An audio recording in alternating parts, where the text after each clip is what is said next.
Ohio home prices just hit record highs in Columbus, Cincinnati, and Cleveland.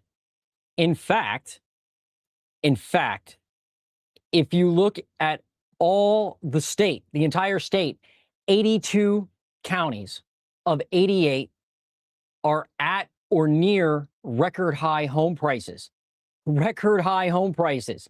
At the same time, though, 52 of the 88 counties have homes selling slower than 2019. So homes are actually taking longer to sell in much of the state than they have the last several years. And so you have record prices, you have homes sitting longer. Both of these things are true at the same time. So it's not a normal market. It's definitely not a normal market. And today, I'm going to show you what I think is hiding under the surface. So how can prices be at record highs and homes sitting longer? That's what we're going to talk about today. Plus, I'm going to analyze and review your local housing market in Ohio. Welcome to the Ohio Housing Nerd. My name is Jason Ferrier. I am the Ohio Housing Nerd, but I'm also a realtor with Kiger Realty. I'm an investor here in Central Ohio. And I welcome you to today's live stream. We're going to understand what's happening in the Ohio housing market. But quick disclaimer, I'm not a financial advisor. None of this is a recommendation to buy or invest in anything. I'm not an accountant. I'm not an attorney. I'm just a normal Ohio dude. So let's get into what's happening throughout the Buckeye housing market. And so how this works is, first, we're going to look at the Ohio picture of what's happening. Then we will dive then into your zip codes. So please put your zip code, your city as well down at the bottom. And I will get to that later in the live stream. All right, so let me jump into the data. I'm going to show you what's happening in Ohio as of my latest information that I've pulled.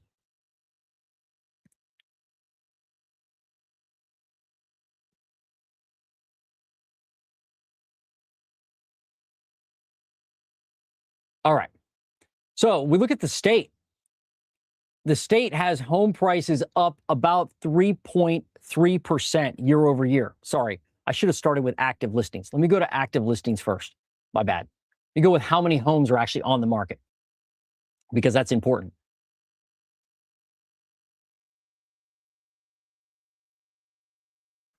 So when I look at the number of homes for sale versus 2019, and we look at 2019 simply because that was when we had kind of a normal housing market before COVID came in and wrecked everything.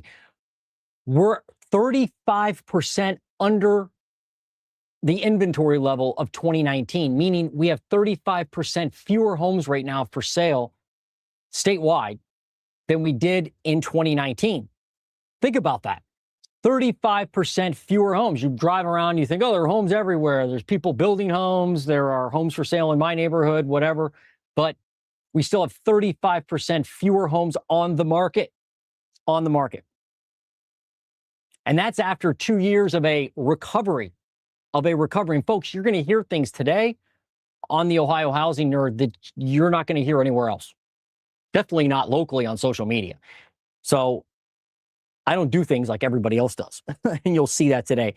So now let's look at new listings. What's happening with new listings? People actually putting their house on the market. Right? You've got active inventory, but then you have new listings. So this is a big problem, a big issue. And I would say it's definitely an Ohio housing crisis, because we just don't have the inventory we need to meet the demand we have in the market for affordable homes in particular. And you're like, tell me something I don't know already.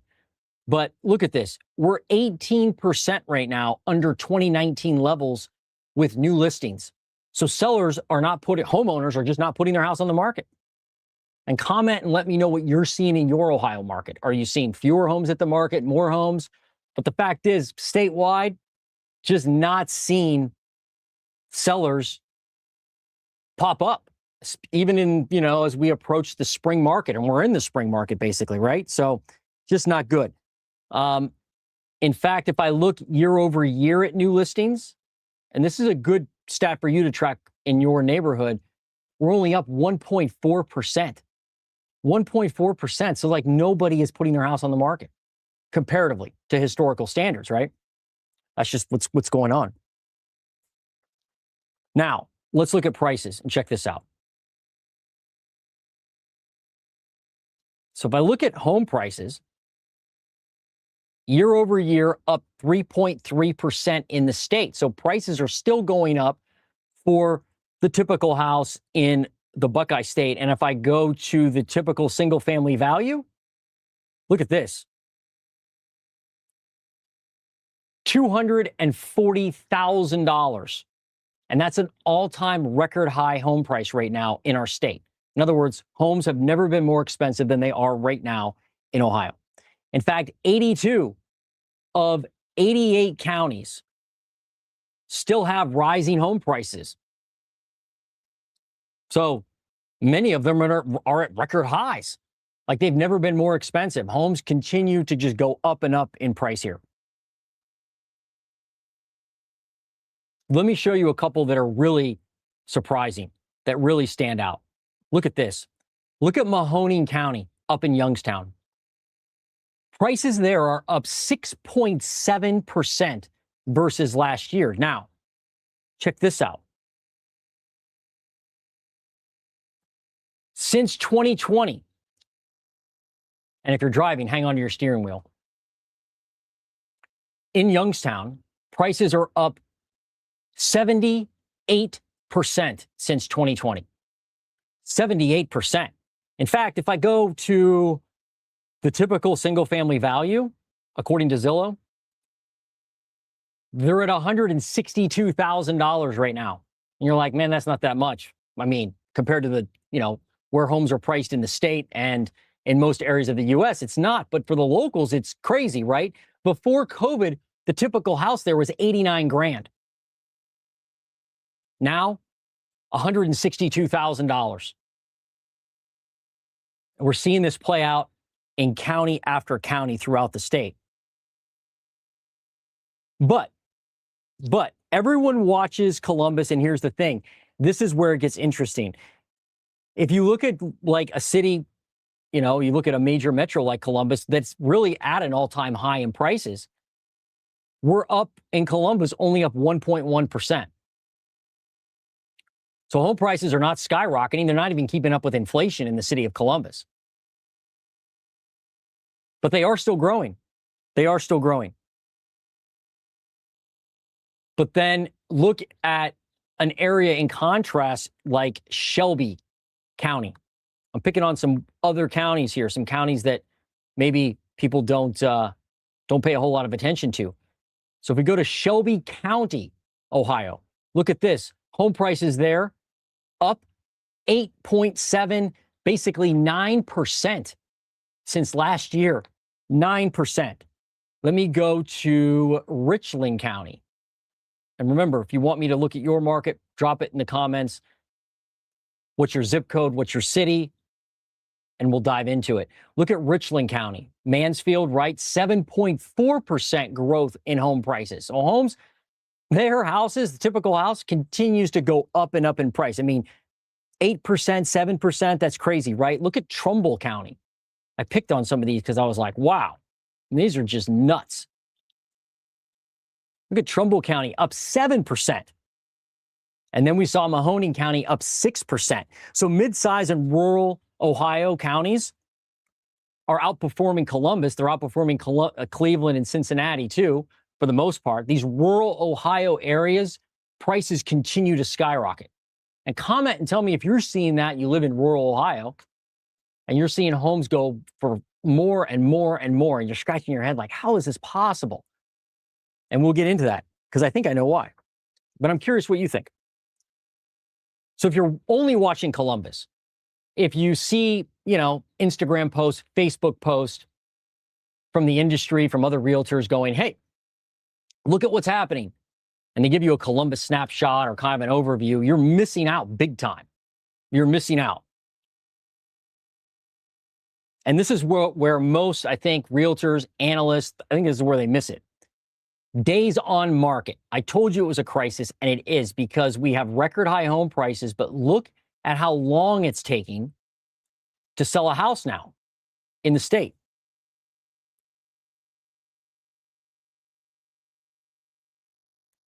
Right now, it's taking 4 days longer to sell a house than last year. Median days on market is 46 days. In 2022, it was 34 days. In 2021, it was 40 days. So homes are sitting longer than they have the last several years. But we still have record high home prices. In fact, again, 52 of the state's counties now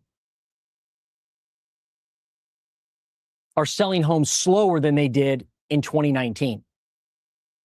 So let's look at a few of these. Look at where homes are just sitting on the market. Look at Seneca County, Ohio. Look at this. Homes are sitting 7 days longer. In fact, they're now at 45 days to sell a home in Seneca County. Let's look at Athens County.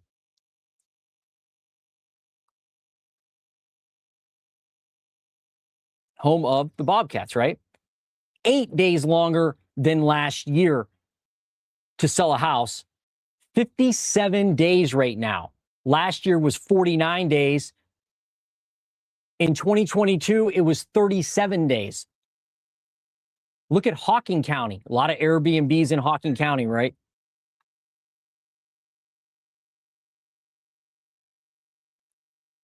$14 days longer to sell a house this year versus last year. In fact, look at this, 72 days is how long that typical house sits on the market before it goes into contract. During COVID, people were like, Airbnb, got to buy one in Hocking Hills, got to buy a cabin, right? I'll get rich. 19 days during COVID to sell a house. Now, 72. Yikes. Check out Delaware County. This is a surprise. Look at Delaware County.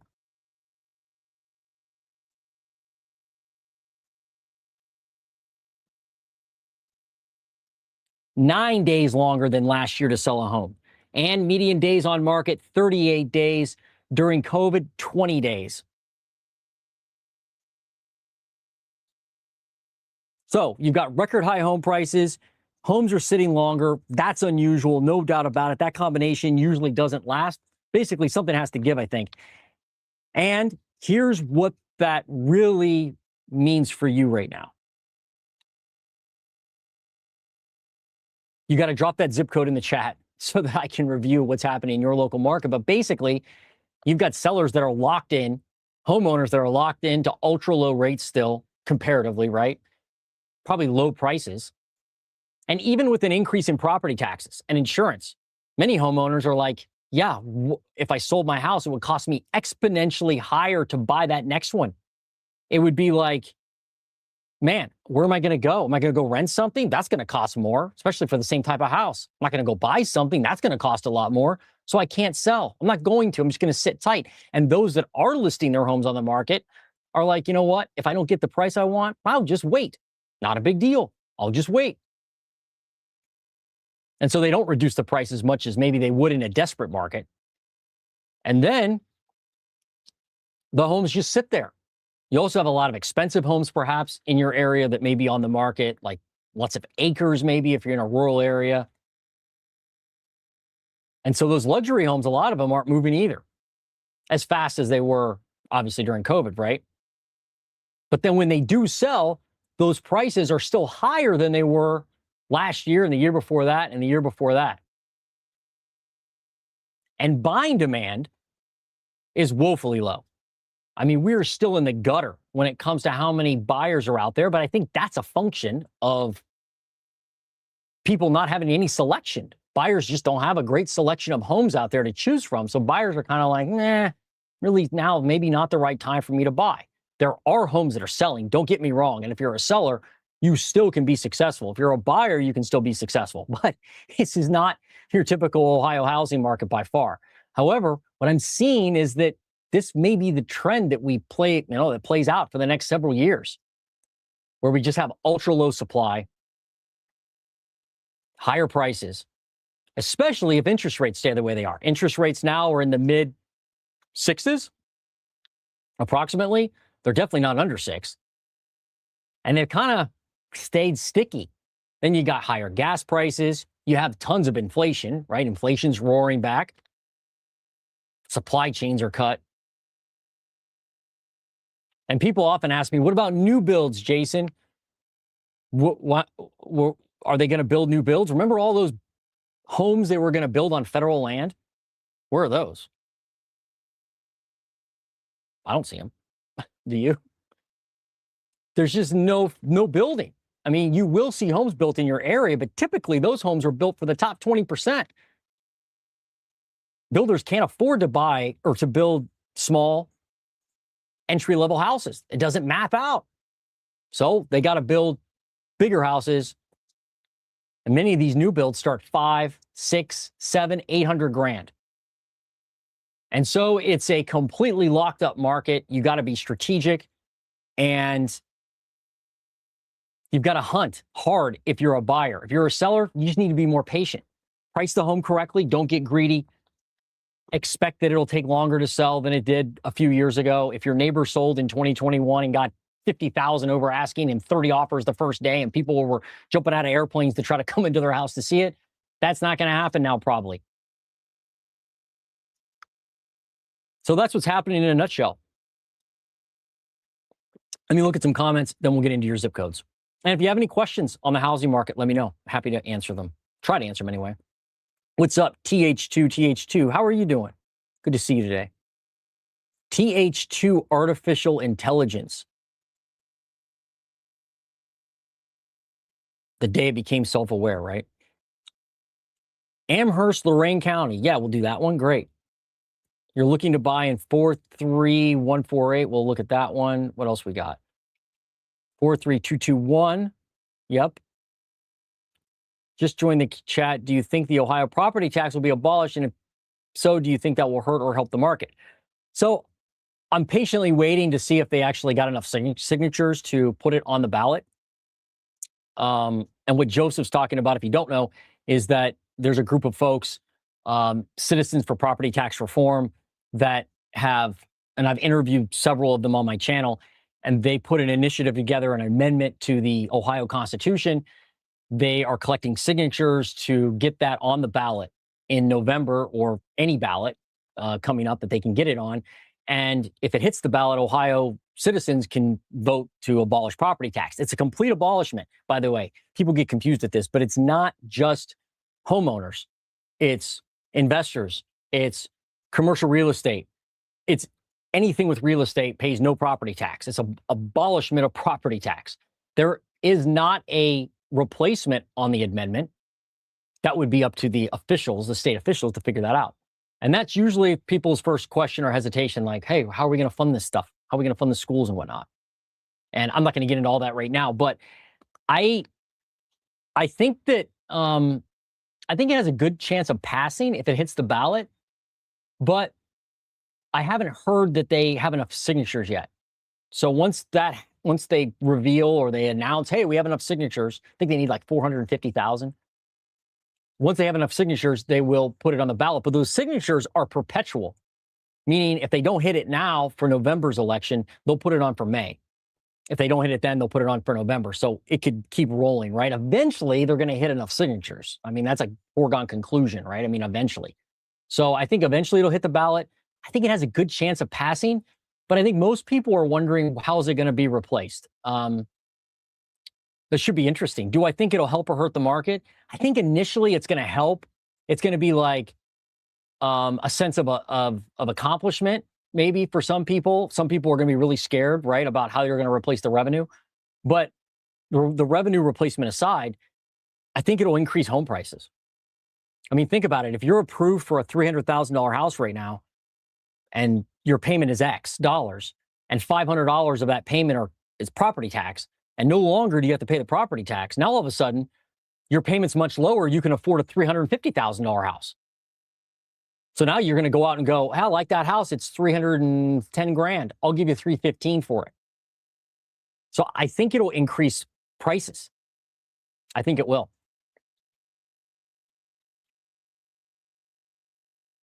Tax has been an issue for buying some houses. Tax has been an issue. Yeah, it has been.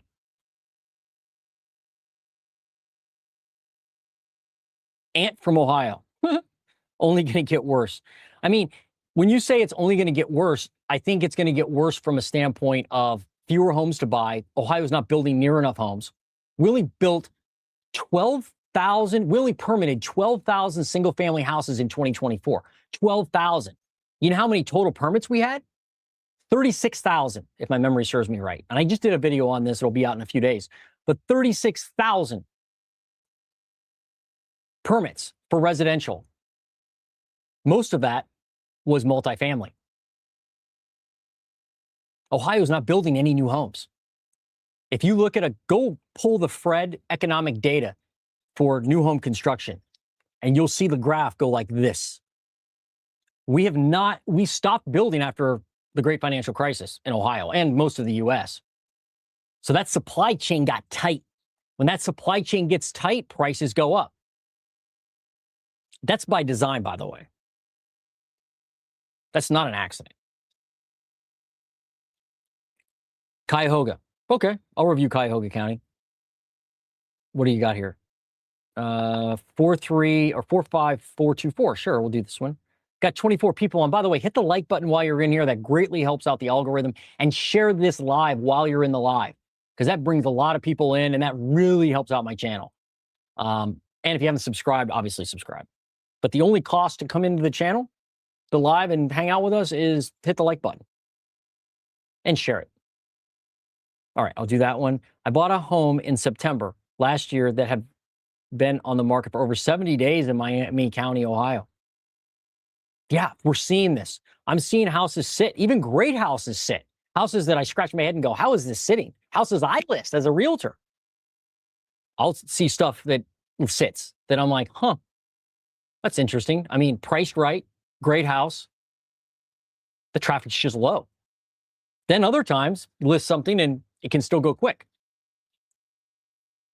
But yeah, I'll look at that market. You start it, right? All right, I went ahead and bookmarked it. 45424. Yeah, I'll take a look at that one.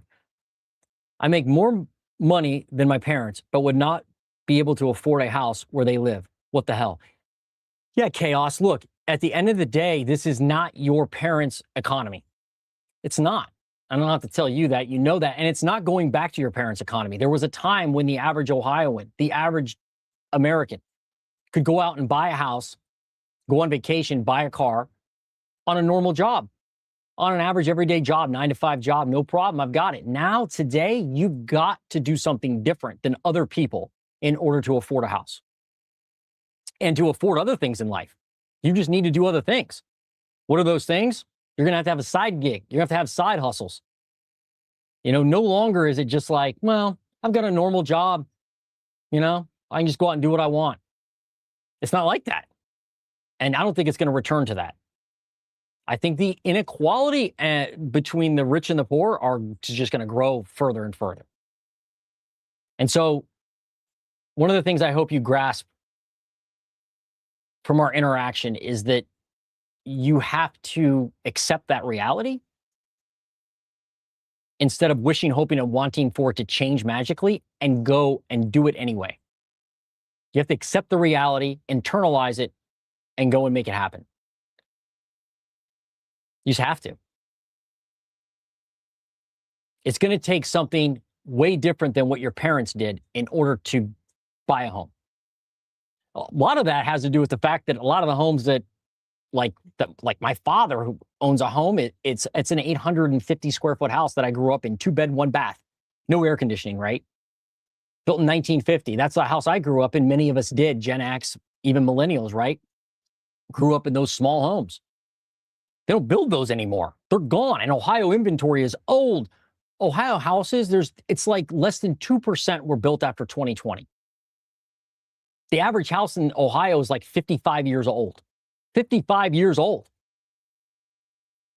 So when they're building new homes, they're big, and they're not for the normal person. They're just not. That's just how it is. 45805. Let's go. We'll do that one. Monroe County, nothing much available. How about Woodsfield? Oh, Woodsfield. Yeah. I used to live in Shadyside, by the way. It's around that area, I think. Big rivals in football, I think. All right, I'll do that one. If there's a recession, can home sellers or home buyers benefit from that? Sure. Yeah, they can definitely benefit from it. They can definitely benefit from it. I mean, if you're out there and you're like, if there's a recession and there's always opportunity in those. Like a home seller could potentially sell and then be patient and buy something if prices do go down, right? And a home buyer could take advantage of a situation if there are more sellers that are forced to sell. And that's one of the ingredients we're missing right now is the forced selling.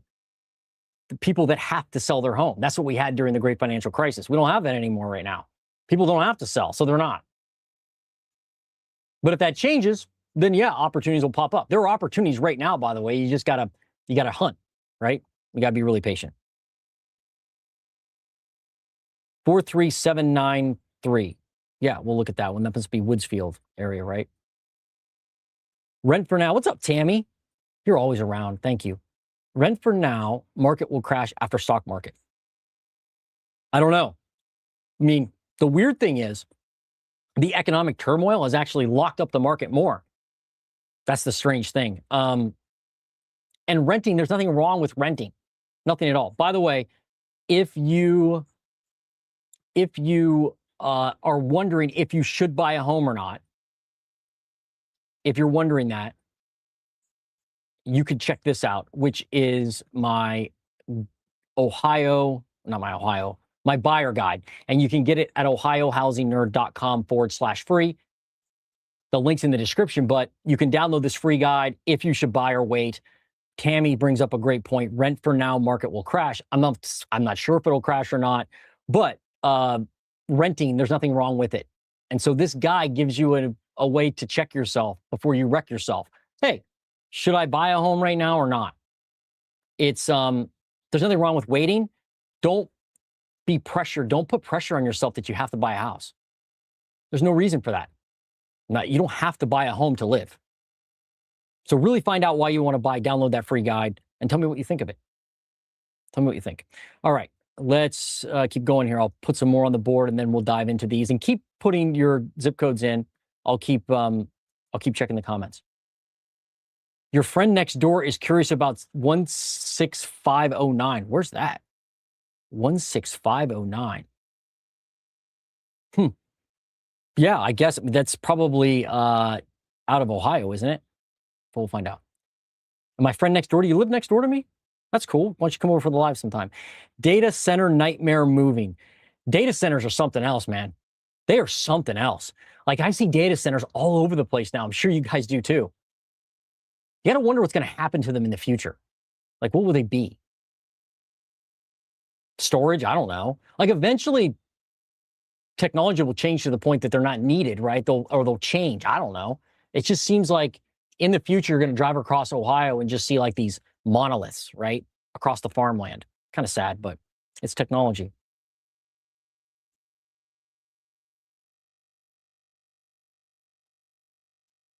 It would give me extra money to do some remodeling. I don't know what you're talking about. I must have missed something. We're not paying prices for these old A homes. Right, I get that. But I think that old homes that are renovated will be like cherished things in the future. Because a lot of those older homes are on larger lots, where the new homes don't have those lots. A lot of the new homes have lots that are like 0.2 acres max on the total lot, right? So you take a lot of these old homes that have a lot of character. I think if they're restored at all or in good shape whatsoever, I think people will pay premium price for those, especially because that's all that's around. But if something needs a ton of work and it's old, yeah, you're right. That's a lot of people won't pay for that. Summit County, yeah, let's look at that. Data centers will eventually be powered by SMR reactors. I don't know what that is. Sounds technical, though. I don't know how they'll be powered. They're going to be powered by something. Dublin, yeah, I'll look at this one. Yep. Ooh, should you wait to sell? I don't have a guide on waiting to sell yet, but yeah, let me look at Dublin. The street I live on now has like 5 families living in each house. Huh. Wow. Just shared you. Thank you. That really helps, Tammy. I really appreciate that. Thank you. Let me see. 45424 is nothing but new build apartments and houses, most by Ryan Homes and rentals from Evergreen, formerly known as Vinebrook. Oh, I didn't know they changed their name. That's a big institutional buyer, Vinebrook. All right, yeah, I'll look at that one. See if I got any other ones here. Not paying $300 a month in property tax will give me more money for remodeling. Oh, I get it. Yeah, fair point. Fair point. I think in that property tax thing, I mean, I'm an investor. I own multiple properties, not many single family homes. That's not my thing. I like multifamily things. But I pay what I feel like is a lot in property tax. Every 6 months, I'm writing checks that I'm like, man, why? This is horrible. I mean, they're 5-figure checks, right? And so you think, wow, what could I do to my building with this money? I could do a lot for the tenants, right? I could do a lot, like repave the parking lot, put in more lighting outside, give everybody new appliances, all kinds of things. But there's a push and a pull there. The money has to come from somewhere. So then when I go out and buy all those supplies, are they going to cost me 20% more because of property taxes are no longer and now sales taxes in place? Money's got to come from somewhere. But I understand your point. And I think a lot of people will benefit. But I think we also need to consider that there is going to be unintended consequences from no property tax. By the way, I hate property tax. Like, an unrealized gain tax is evil. Nobody would stand to have their gold or Bitcoin taxed, right? I mean, go to the average person who has Bitcoin and you say, Bitcoin went up, which it hasn't lately. But if it did, we're going to tax you on that gain even though you haven't sold it. Nobody would do that. People would be riots in the streets. People would go insane. Yet on your property, if it goes up, they tax you on that gain, which is insane. So the unrealized gain tax is like the biggest scam perpetrated in the financial system, maybe. And people just pay it because it supports your local community. They need to figure out a way to support the local community financially without the property taxes. Just send me a bill in the mail for the fire department. Send me a bill in the mail for my school system. Here's your bill, Jason, for the year. You got to pay school bill, whatever that is. Oh, okay, I'll pay my portion. But just don't tax me on the unrealized gain. Anyway, that's my thing. All right, let's get to some of these markets. And if you can, go ahead and go ahead and hit the like button. Please share the video while we're on. That greatly helps. I'm going to get into these right now. Sorry, it's taking me a while, but you had good comments in here. 44001, let's do it. What do we got? Do this.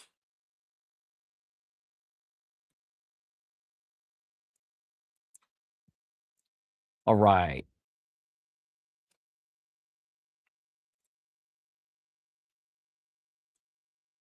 Four 44001.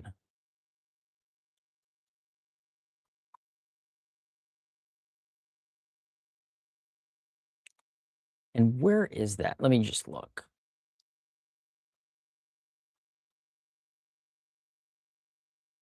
Amherst, right? That's where we are, is Amherst. All right, so first thing we're going to look at is inventory. I do inventory, then I look at usually median days on market, how long homes are sitting, and then I'll look at prices. That's my typical routine.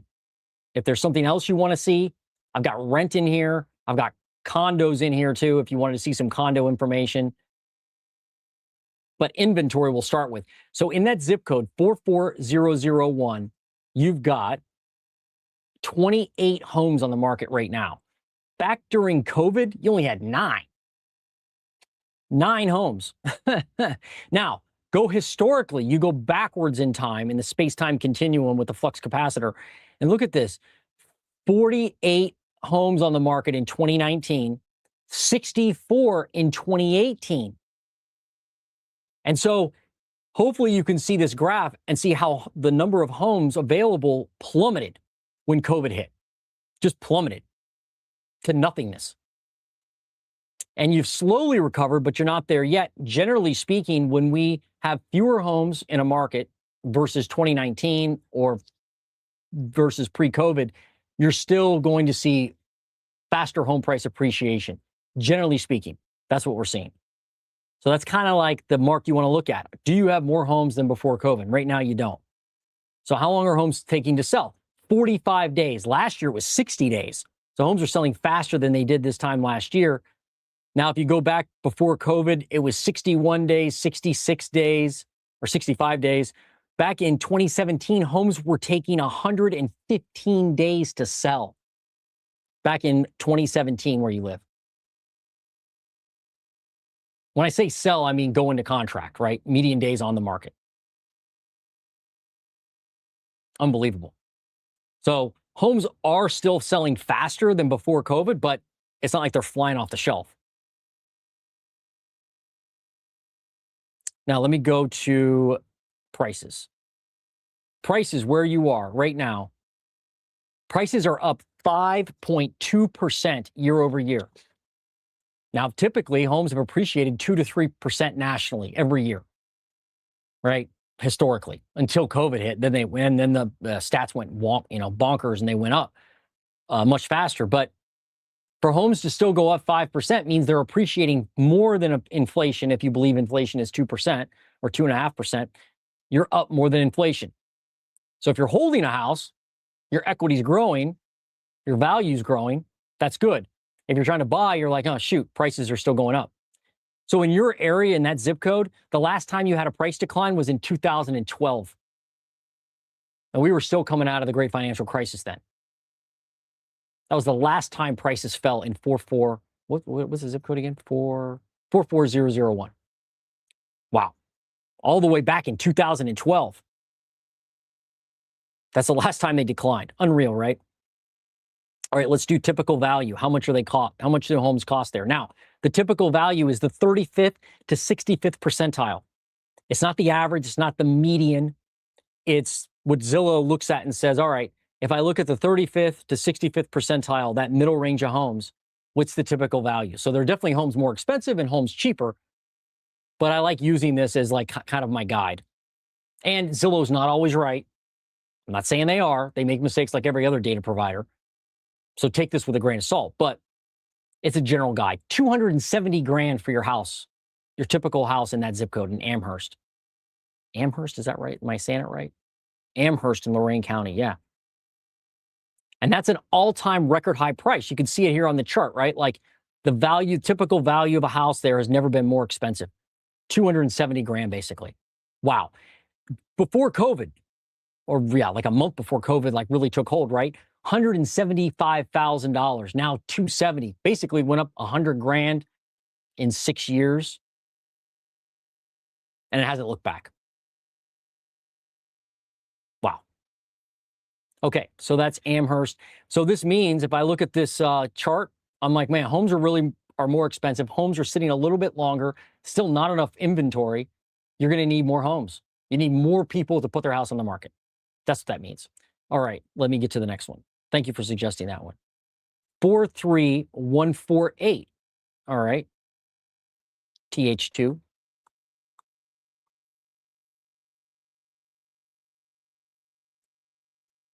Four, 3, 1, 4, 8. Oh, let me do. Well, I'll start with median days on market. Wow. Holy Toledo. And where is 43148?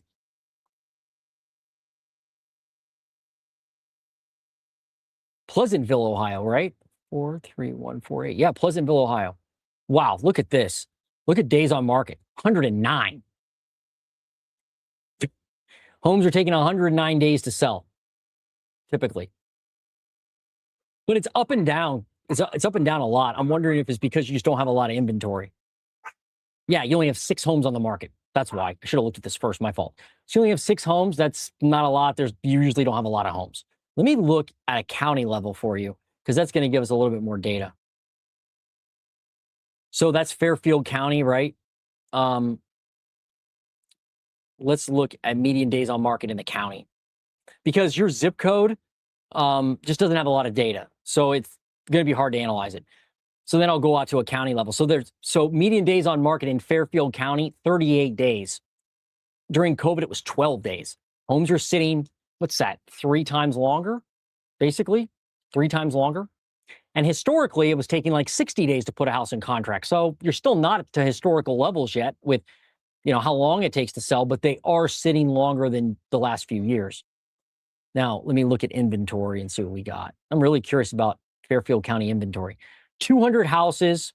That's as of the beginning of March.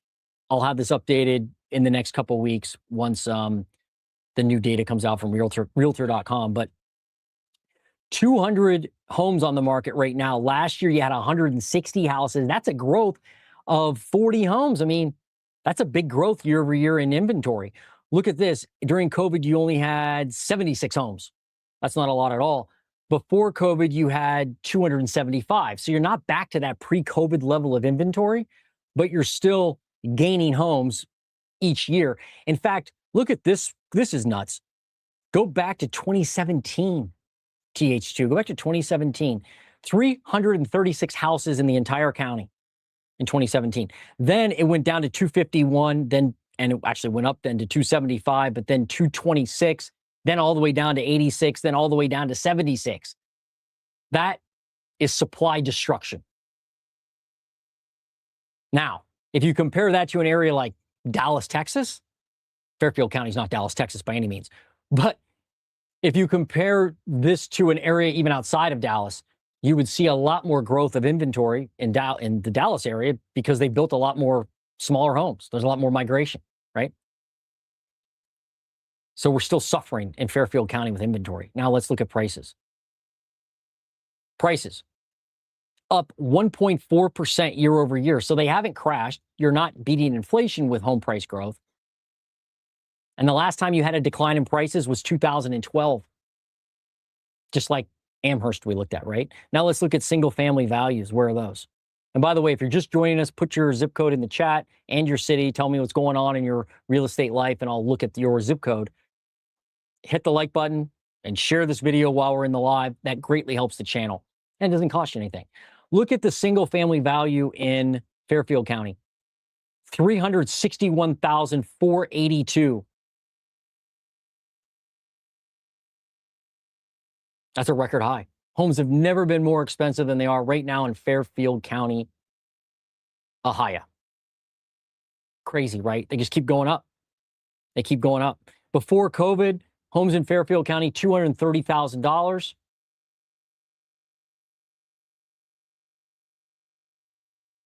In February 2020, now $361,000. Look out. Look out below, right? Now, because you wanted this one zip code, I'm just going to look at prices for you. But again, I analyzed the county because you just don't have any inventory numbers. So in your zip code alone, you're up 0.1%. And there were a few months where prices were down, but not down much. Down like, 0.9% back in 2025. Nothing to write home about. Let's look at your value in that zip code. Not an all-time high. You're at 295,265. 295. Maybe it is an all-time high. Let me just check. Yeah, it is. Is it an all-time high? It is an all-time high by like $100. So homes have never been more expensive in Pleasantville, Ohio. And it's crazy, right? These little tiny Ohio towns, I'm always mesmerized by those. You're like, this little town in the middle of nowhere. What most people consider in the middle of nowhere. I don't think that, but a lot of people do. It's like homes are still going up there in value. I think a lot of people from Columbus and surrounding areas are like, I don't want to live in the city, maybe. I'm going to go outside the area, look for a less expensive home, get some property, maybe. Who knows? But homes in these small Ohio towns just continue to go up and up and up in price. And they don't build anything in Pleasantville, right? They're not building any new homes. At least I don't think so. So unless it's an old house that's been renovated, what are you going to buy? That's what's going on in Pleasantville and Fairfield County. Thanks for that. Let's do the next one. 43221. What's up, JP? 43221. By the way, I timestamp these too. So like after I'm done, if you have to go and you ask for a zip code, I'll do the zip code. And then after I'm done, sometimes it takes me a day, but I'll upload all the chapters, timestamps with the areas. So you can just go right to that part in the video if you want. 43221.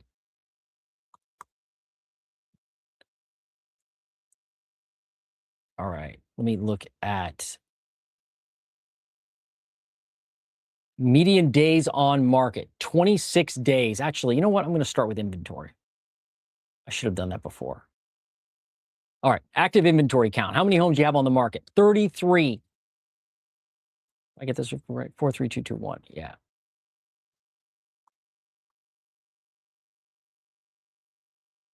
Oh, Upper Arlington. Okay. Sorry, I wasn't tracking on that. This is Upper Arlington. 33 homes on the market right now. Last year, you had 27 houses. So you got a little more, a few more houses to choose from. During COVID, you had 16 houses. Before COVID, in 2019, you had 58 homes. But right now, it's not like you do have fewer homes than before COVID. But look at 2017, you only had 39 homes. In an area like Upper Arlington, it's almost like the market, it has changed since COVID, but it's not like it's not like you have half the number of homes available, is what I'm trying to say. Let's look at median days on market. 26. That's not many. Homes are moving fast there. During COVID, it was 5. Only took 5 days to put a house in contract. And historically, look at this, 20 days, 24 days, 27 days, 31 days. So you're right in that line. I don't think this is outlandish at all. Looks like it's functioning kind of normal with days on market. And it's an area of Upper Arlington where, a lot of people want to be there. Obviously, home prices are higher than the typical house in Ohio. And because of that tight inventory, historically, houses probably move in a decent amount of time if the home's priced right. Let's look at prices in Upper Arlington. Up 1.8% year over year. 1.8%. Look during COVID where you were. Up 15% year over year. Oh my goodness. Right? And the last time you had a price decline was 2012. You guys seen a trend yet?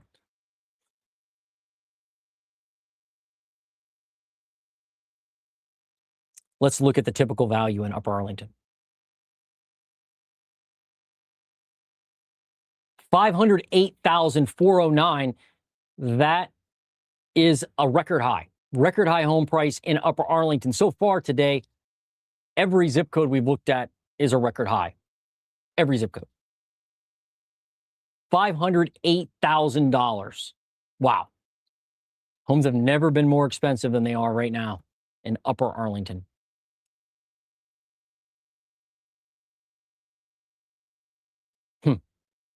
Yep. Thanks for suggesting that one. Cuyahoga. You just put in Cuyahoga. Well, I'll look at Cuyahoga County. I don't mind doing that. I'll look at the county level.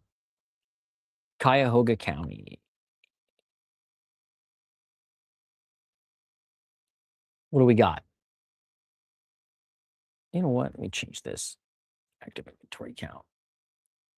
All right. Number of homes on the market. 1,000. And this is in the entire county. 1,847 houses. Just take a broad look at the map of the chart, though. Look at this, right? Back in 2017, you had 3,700. 3,700 houses. Now, 1,800. The Cuyahoga County market, the inventory is not good comparatively to what we saw before COVID. 48 days on market, and that's up from 45 days. Look at this, during COVID, it was 43 days. So it's not like that, 48 days isn't even back to pre-COVID levels of days on market. Homes are still selling faster. And I'm guessing prices, well, I know prices are up there.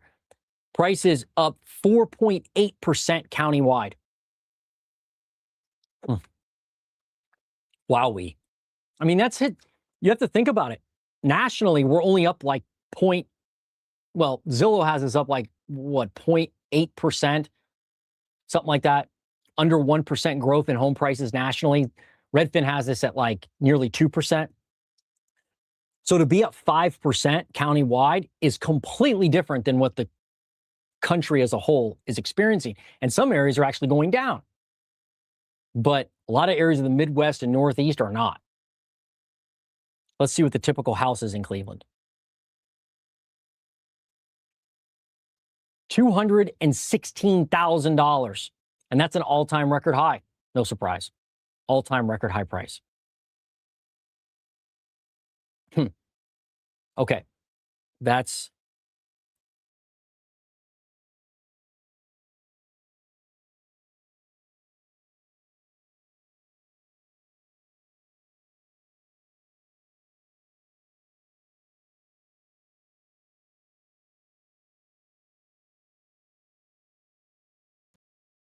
whoops, sorry guys. Had a little bit of a problem there.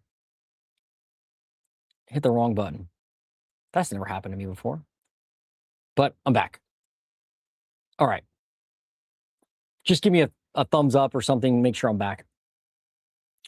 And you can hear me and see me, and there's no issues with the live stream. All right. Let me go to, we just did Cuyahoga County, right? So let's do this next one. 45424. By the way, if you're joining us, hit the like button as you come in, share the video on the live stream, and suggest an area for me to look at, even if it's not your area. If you're like, I know this area over here is doing bad, or I wonder what's happening with that market, put it in here. Let's find out. 45424. Yeah, let's look at that. And let me know, because I had that little error there on my screen. Let me know if you can still hear me, if everything's okay. I just want to make sure. Live. Okay, things are good. All right, great. Thanks, Vince. Vince does news, huh? All right. 45424. Where is that?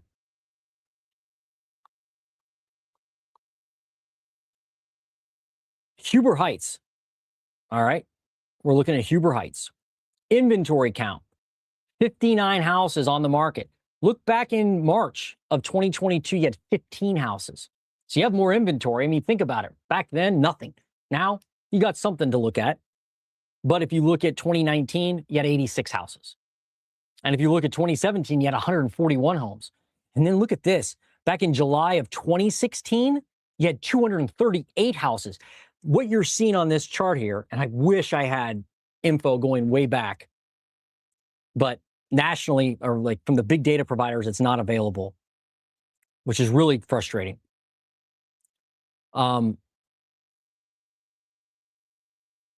If you can look at this and see these bars, how high they are, coming out of the great financial crisis from 2006 through 2012, basically, the number of homes we had for sale was exponentially higher. That's why prices crashed. And that's what we do not have now. It's really a very simple concept. I mean, you can just look at the chart and go, man, we had a lot of homes here. We don't have anything now. That's why prices are higher. So you don't have as many homes as you did pre-COVID, but you do have more than you did during COVID. Look at days on market, 28 days. Last year, 34 days. Homes are selling quicker than last year. But look at during COVID, 4 days, just 4 days. Homes were like, whew, whew, right off the shelf. 424. I want to make sure I'm to the right zip code. Let's look at prices. 4.3% up. Just like Cuyahoga County, right? 4.3% up. And last time you had a price decline was in 2013. In fact, look at these numbers in 2012 and 13. Home prices were down 20% year over year there at that time. Why? Because you had all that inventory. And then look, you had a ton of inventory, then no inventory, prices were down, now they went up. That's just how it works, right? Just like bicycles during COVID. People were like, got to buy a bicycle. I'll pay anything, whatever. No supply, prices go up. Let's look at single family value. What do we got? $222,000. That's an all-time record high price. Homes have never been more expensive. And look, again, I will say this, probably people get sick of it, but it's important to know.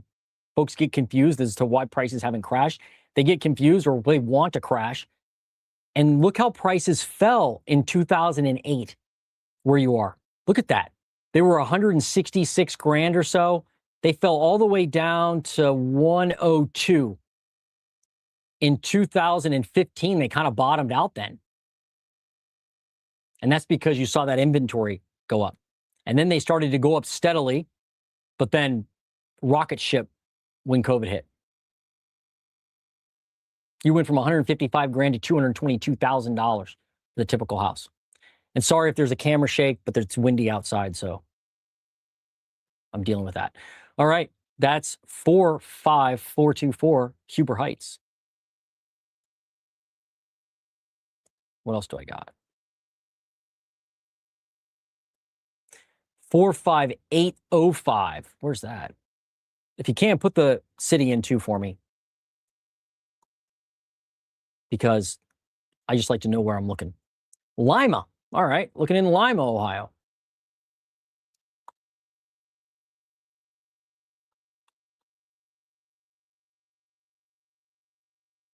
Right, 45805, Lima. Yep. Inventory, 45 houses on the market. Last year, you had 39 houses, so you've gained a little bit of inventory. COVID, you only had 24, but go back historically. I keep saying this over and over again. Ohio is a poster child for this trend where 2017, you had 144 houses.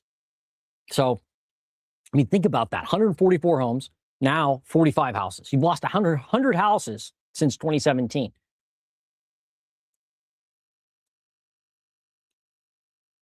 And that's a lot in an area like Lima, right? I mean, that is. Median days on market, 59 days. Last year, it was 63 days. In 2023, it was 96 days. During COVID, 24 days. So homes are taking longer to sell than they were during COVID. It's not back to like pre-COVID levels. Pre-COVID, you were at 75 days. So homes were moving slower then than they are right now. But that days on market has grown since COVID. So, it's kind of returning to that normal market. Again, like a lot of these other areas, it's kind of a boring story, a repetitive story, but you just need more inventory. Got to have more homes in order to cause any type of price pain. And if you're a seller in a market like a lot of these and there's fewer homes for sale, it just means you need to understand your hyper-local market on your street, but you're probably still in control of the transaction, right? You probably still have leverage. Although buying demand is a lot lower than it was during COVID, so buyers are picky, much pickier than they were during COVID. You still have to price it correctly, but it's not like it's going to, you're not going to get any offers at all, and it'll rot forever on the market. Because there's nothing else out there, really. All right. Oh, sorry. I got to look at prices. Prices in Lima. Look at that. What? Up 7%. And the last time you had a decline in prices was back in, 2013? I mean, it's really incredible, right? Where the prices of homes have traveled in our state. It's in a way, it's amazing. It's depressing in a way for the average person, no doubt. Even as a realtor, I'm like, this is not cool. Not cool. I'd rather people be able to afford homes and there would be stuff out there to buy than insane prices. $188,000 is the typical value. That's typical. Before COVID, it was $115,000, but it's an all-time record high in Lima, Ohio, 45805. All-time record high. Same thing, different market, right? Let's see. 43793. Let's do this one. 43793. Give me a thumbs up if you come in. Share this video while we're in the live stream. Put your zip code down below, and I will get to it. Hopefully. 43793. In Woodsfield. 43793.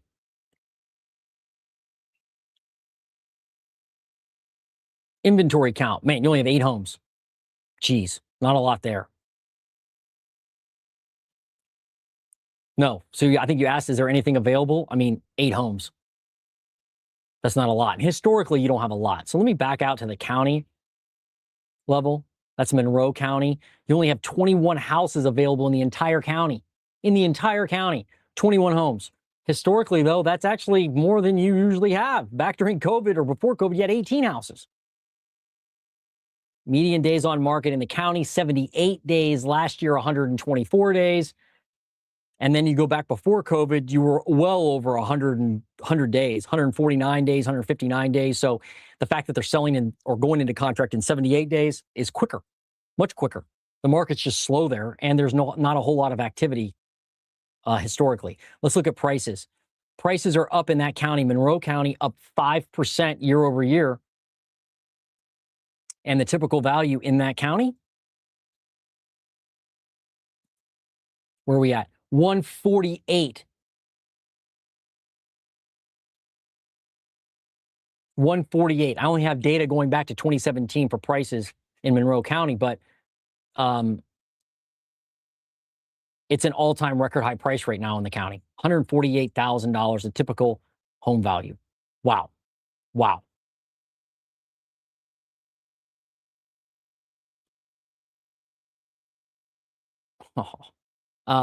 So I will get to the next zip code in 1 second. All right, let's do it. What's the next one? Old Jack Wolf. You say you're my friend next door. Maybe, yeah, I don't know who you are, but again, maybe come on over to my house and we'll do a live stream together. 16509. I don't know where that is. That's obviously not Ohio, but let me see.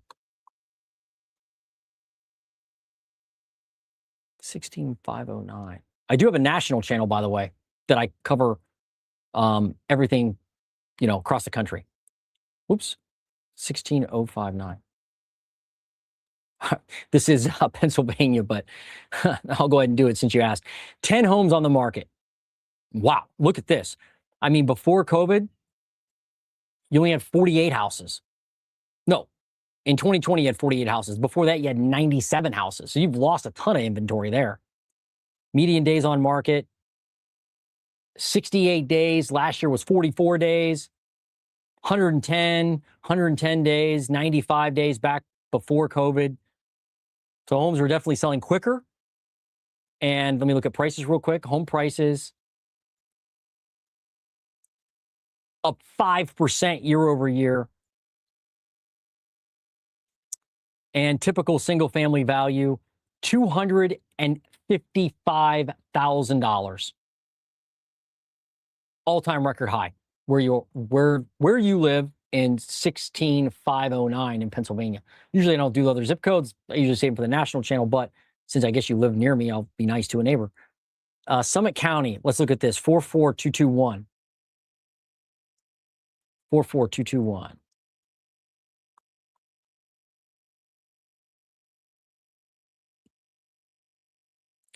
$23 days. No, I'm sorry, 23 houses on the market. My fault. 23 houses on the market.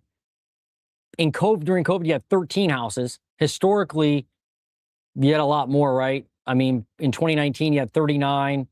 2018, you had 39. 2017, you had 70 houses. Basically double, more than double, almost triple what you had. And then if I look at prices, how are they doing? Oh, let me look at median days on market. How long are homes sitting? How are they rotting? We don't know. Let's look. 34 days. Last year, it took 27 days to sell a home. Before that, before COVID hit, you were at 61 days, 49 days, 43 days. So they still are selling quicker than before COVID in 44221. And where is that? I should have looked.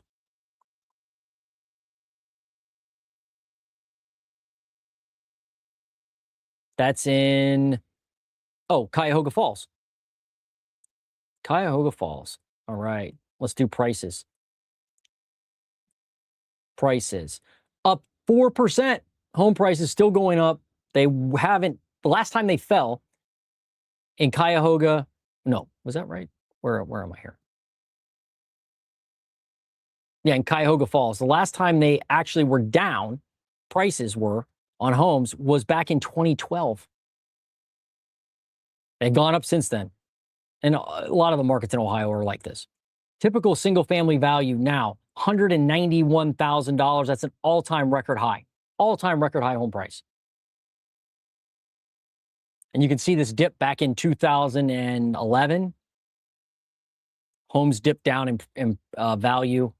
They went from like 99 grand down to 88,000. And then they went up from there. Before COVID, homes were 120 grand. The typical house, now 191,000. So again, same story, different mark or different zip code in Ohio. You just need more homes out there, right? You need more inventory. So watch that inventory number. If you could watch one thing in your housing market, just one thing, don't pay attention to prices. Just watch, well, I would say pay attention to sold prices. That's what you want to pay attention to. And then before that, though, pay attention to active inventory and look back historically at the active inventory. You can go to Zillow, you can go to Redfin, you can call a realtor. And if you're in Central Ohio, you can call me. I can give you MLS information. And we can go back 10, 15, 20 years and look at inventory and go, what has happened historically in your market? And where are we now? What does that mean? If you're way under inventory levels from, historical levels, the chances of a huge price decline are next to none. That's just what we're seeing. So track the inventory. That's what you want to look at. That inventory count that's like most of the market. All right. Oh, what up, Raymond? Man, you gave me more money. I can't believe it. Oh, your house went into contract. Sweet. After 180 days plus the 90 days, I had it on the market in 2024, 2 years since I moved in. Looks like it's finally going to sell. 30% off initial asking, realtor wanted. Wow. Well, congratulations, dude. And thank you for the $10. I got to get your back. So I'll jump on your channel. I should be supporting fellow YouTubers. Raymond's got an awesome channel, Raymond Thoughts and Mine. Check him out. He's an Ohio dude. And Raymond and I kind of connected when I started the YouTube stuff. And I had a chance to meet Raymond's family and hang out with him for a little bit. And yeah, Raymond's like salt of the earth, real dude. So congratulations. Seriously, Raymond. I'm glad you got that thing under contract. Hopefully it sells. Check back in and let us know if it sells. So, and thanks for the support. The $10 really helps, man. Gracias. All right. Let me go back to the list here. I did cut that. I did that. I got Dublin next, I think. Yeah, Dublin. 43017 DVD. Yeah, let's look. Dublin 43017. 43017. Let's find out what's happening in Dublin. Dublin, Ohio. 58 houses on the market right now. And this is Dublin's maybe one of the best indicators of our housing market, I think. In Columbus anyway, in Central Ohio, just because of the popularity of it. And, the fact that a lot of people want to move there. So I kind of give you a sense of what's happening. in some of the suburban markets just by looking at Dublin. So 58 houses. Back during COVID, you had 27, 31. But look before COVID. Look at March 2020. You had 78. You had 78 houses on the market. Look at March of 2019. You had 99 houses on the market. Look at March of 2017. You had 116 homes on the market. Goodness gracious. So you just need more homes, right? Probably. I mean, you're still way undersupplied, and you're selling, right? So you're wondering if you should sell. I mean, your situation is always, unique. Right now, there's not as much competition as we had before COVID, and certainly back to 2017. At least I'm looking at fewer competitors out there if you're wanting to sell. I mean, if I look at just inventory versus pre-COVID, you're still down 40%. So you should still have leverage in the transaction if you're down that much. Days on market, 40 days. 40 days. During COVID, 8 days. Last year, 26 days. But the year before that, 40 days. So, and I go back historically, I've got 79 days in 2019. I got 50 days in 2018 and 58 days in 2017. What all that means is that homes are still selling faster than they did pre-COVID. That's what it means.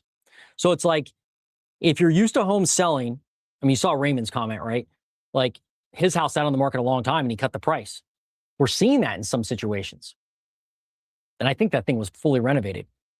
But it was an older home, to be fair, and his market's not Dublin. But homes are selling faster than they did before COVID. But if you're thinking COVID, like, hey, 8 days on market during COVID, well, you're not going to get that now, probably. They're outliers. But generally speaking, it's going to take you at least, it could take a month to get the housing contract. It could. So expect that. If you go to a list, expect that it's not going to move immediately. 2.4% up in prices year over year. So homes have gone up 2.4% since last year. If I look at the typical home value in Dublin, we're at $621,382. Is that an all-time high? It's not an all-time high. Actually, all-time high was last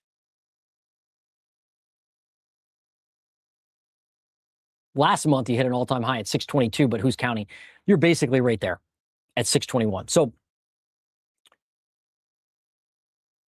prices haven't crashed. Should you sell now? I would say it's based on your goals, right? If you're like, well, I'm going to move, I found another house, or you need to move, or you want to move, well, then, yeah, I mean, selling may make sense. You should also consider keeping your house and renting it. That could be an option. A lot of sellers don't think that, or they don't think of that. And I'm not saying you should, but I always encourage people to keep their real estate if they can, especially in Ohio, because they're not making many more homes. But price-wise, you should be fine as long as you price it competitively to the market, maybe even in a compelling way, so people look at it and go, hey, that price is pretty good. You should sell it relatively quickly, and you should have leverage in the transaction as the seller. I guess the one of the questions I would ask is, are you desperate to sell it? Are you like, nah, I could sell or not sell? Then that kind of, dictates your strategy. But the market doesn't look like it's unraveling whatsoever. It looks like it continues to go up. Inventory is building. You're probably going to compete with new builds out there, so you got to watch that too. If you got new builds near you and around your same price point, check those out and make sure you're competitive there. That's why your home may sit longer, because of new construction. What do I got here? 45424. Nothing but new build apartments and houses, most by Ryan Homes. Okay, 45424. Let's look at that one. And drop your zip code in the comments, and I'll get to it. Tell me your city as well. That'll help me. Okay, this is in Dayton, right? 45424 in Montgomery County, in Dayton. What's happening in Dayton, Ohio? 59 houses on the market right now. 59. During COVID, you had like 15, 16. Before COVID, you had 86, 81, 141. Shoot, man, go back to July of 2016, you had 238 houses. Wow.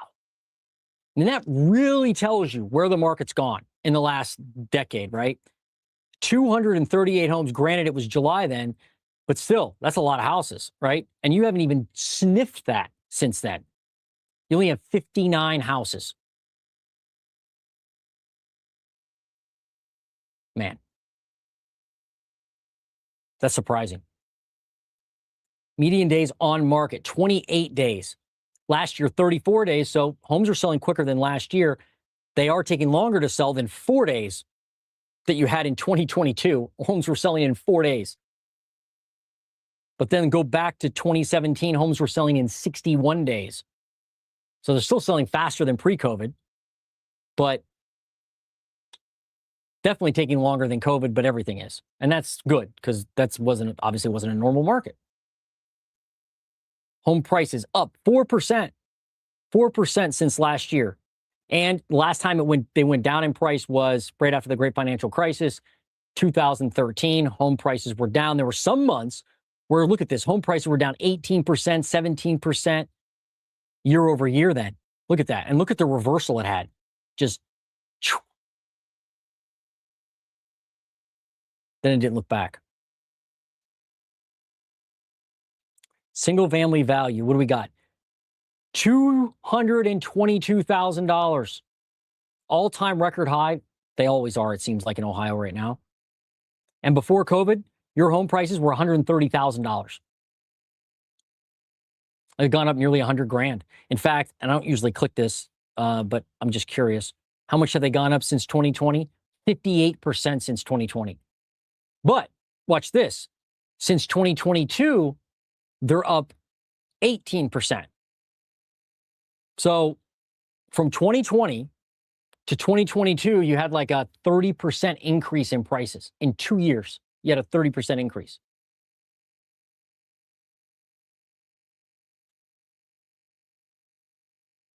But the point is, since 2022, they're still up, right?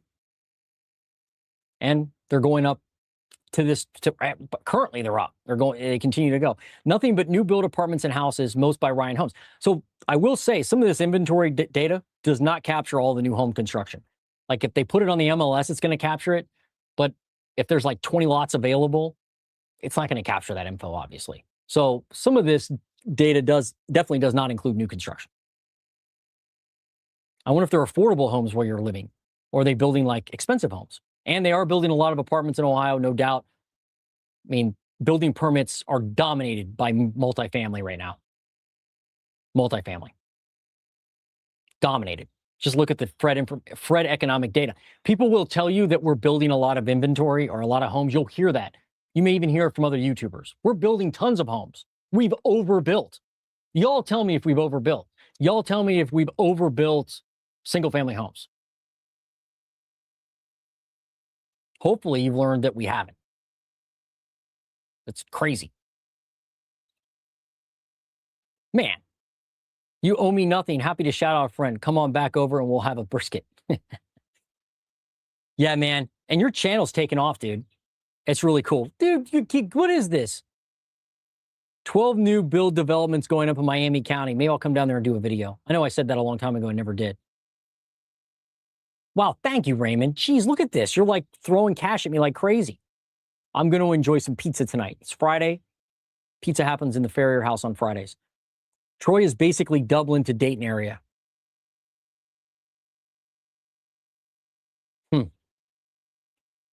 Yeah, I mean, I think down there they are expanding a lot. Probably data centers. I know there's a lot of, well, you're not down there where that Audril plant is.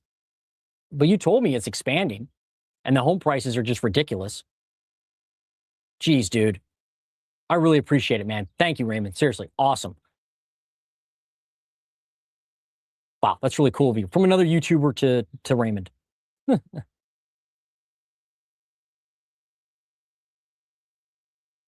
That's great.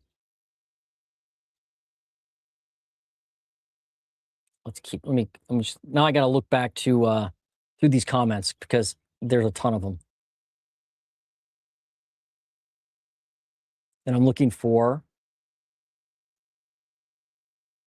zip code you want me to do.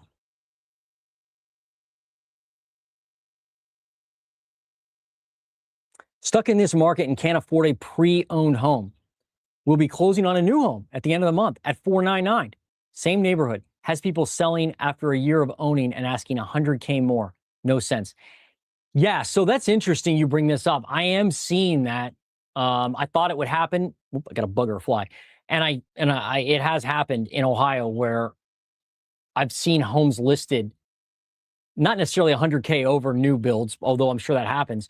But what BTS is talking about is a new home development will go in, and then the people that have owned in the area, maybe even a newer home, built a few years ago, will put their house on the market, and they struggle to sell against the new home developers because the new builders are giving away 5% interest rates, and people buy on payment. So I understand what you did there, and a lot of people are. Damn. Right. Small modular reactor, new scale is leading the industry. Extremely safe nuclear reactors. Oh, you're talking about data center. Oh, look at this. You battled your appraisal, and I'm going to get to your zip codes. I will get to more of them. I'm just looking at some of the other comments. Looks like you were able to get your property tax assessment down. Good for you. Well done. Well done.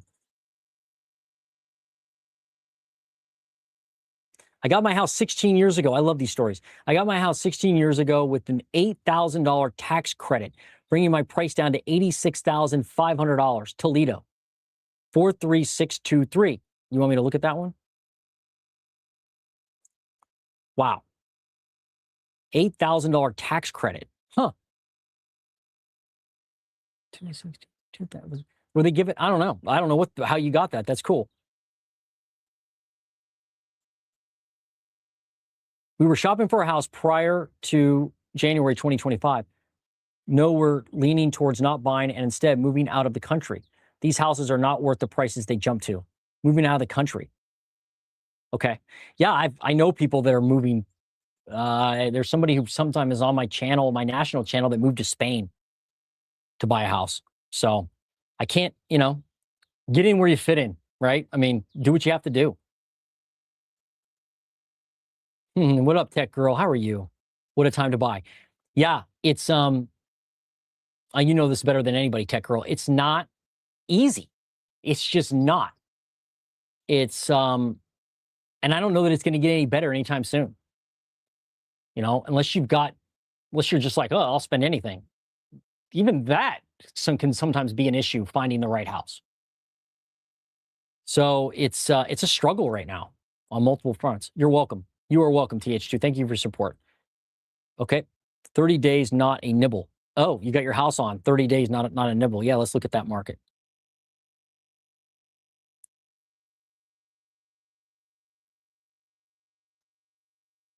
Let's see what he says. Okay. Yeah, I'll take a look at that one. Worth the prices, taxes. At Ratchet. What up? 45766. Yeah, I'll look at that one. By the way, if you're joining us, hit the like button. Share this video while we're live. Greatly helps the channel. It's probably one of the biggest helps is when you share it with somebody while we're live. Yeah, I'll look at Mount Gilead. Definitely. Raymond, again, thank you. Seriously, dude. Awesome. Awesome support. Piqua, 45356. Yep. Cabins in New Mexico. Yeah. I mean, people, Ohio used to be affordable. And I guess it still is compared to many other areas of the US, but it's not like dirt cheap anymore. What up, Jason? Seville, 44273, came in second on another offer this past weekend. This market blows. Oh, you're competing for a house. Yeah, see, there are still bidding wars, and then there's other people on here that can't sell their house. It's a weird market. 610-acre data center being built in Piqua, Ohio. Oh, this other person wants me to review Piqua. home front forge. So that'll be interesting. 610-acre data center. Wow. And they're building data centers in the country, and they're building them in the city. There's one in Westerville, right off of Wilson Bridge Road, that used to be just a dirt lot. You come over the overpass, they built apartments on the left-hand side, and then there's a big CoLogic data center right there in the city. Right there. I mean, it's, I'm going to do a data center video and walk around that one, around the outside, because I can actually get close to it without getting, arrested. Because it's right on the sidewalk. You can stand on the sidewalk and look up at the monolith.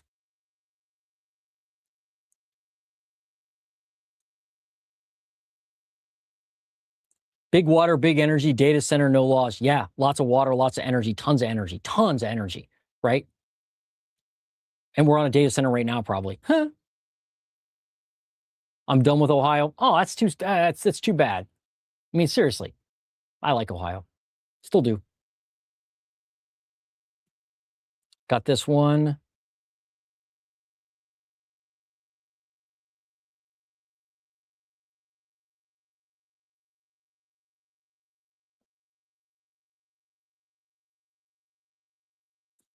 You got to get with my boy Jacob Fisk. He does a ton of flow in Columbus and would make for a great interview with you. Huh. Jacob Fisk. All right. I'll reach out to him. All right. I got a lot here to look at. So let me get to it. This one. 43623. 43623.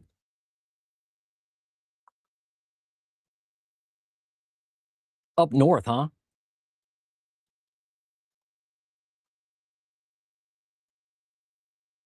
Lucas County, right? And this is covering parts of Toledo and Sylvania. A lot of people come on here from Sylvania. All right. Active inventory, 23 houses. Back in 2022, you had 5 houses. You had nothing. But go back to 2017, you had 57. Notice the trend? Keep seeing this over and over again, right? 34 days on market. Last year, 16 days. But go back to 2017 when you had all that inventory. Look at this, 77 days. So homes are selling faster than pre-COVID, but still slower than during COVID. But it's kind of a shock to the system, right? When you put your house on the market expecting offers immediately and you don't get it. You're like, what's wrong? The buyer sentiment has changed, right? People are just a lot more cautious now. It is switching to more of a normal market as far as buyers go. 5.4% increase in prices. Oops. Oh, yeah, we're doing prices. 5.4% increase in prices year over year. Homes are still going up. Still going up in Sylvania. Typical home value, $200,000. That's an all-time record high. Homes have never been more expensive in Sylvania. Let me do the right zip code, 43623. Yeah. And you paid $86,000. So obviously you're not going to sell that, right? Hang on to that house. Hang on to it. You got an $8,000 tax credit too? Shoot, can't beat that. I mean, homes went down to like 91,000 in 2013, but now they're way over that at 200,000, record high price. Record high price. Maslin, 44646. Home of the Maslin Tigers, 44646.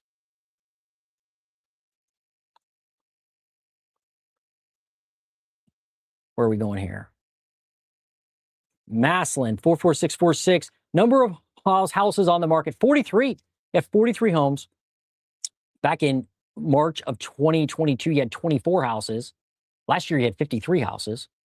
So you actually went down in inventory. That's insane. It's insane to see fewer homes than last year, right? It's like, what? We went backwards. We didn't go forwards. And again, go to 2017, all the way back in the space-time continuum, 132 houses. You just don't have the inventory. Got a third, right, of what you had in 2017. And look at the trend, 132 homes in 2017, 97 homes in 2018, 71 homes in 2019. So even before COVID, your inventory was falling.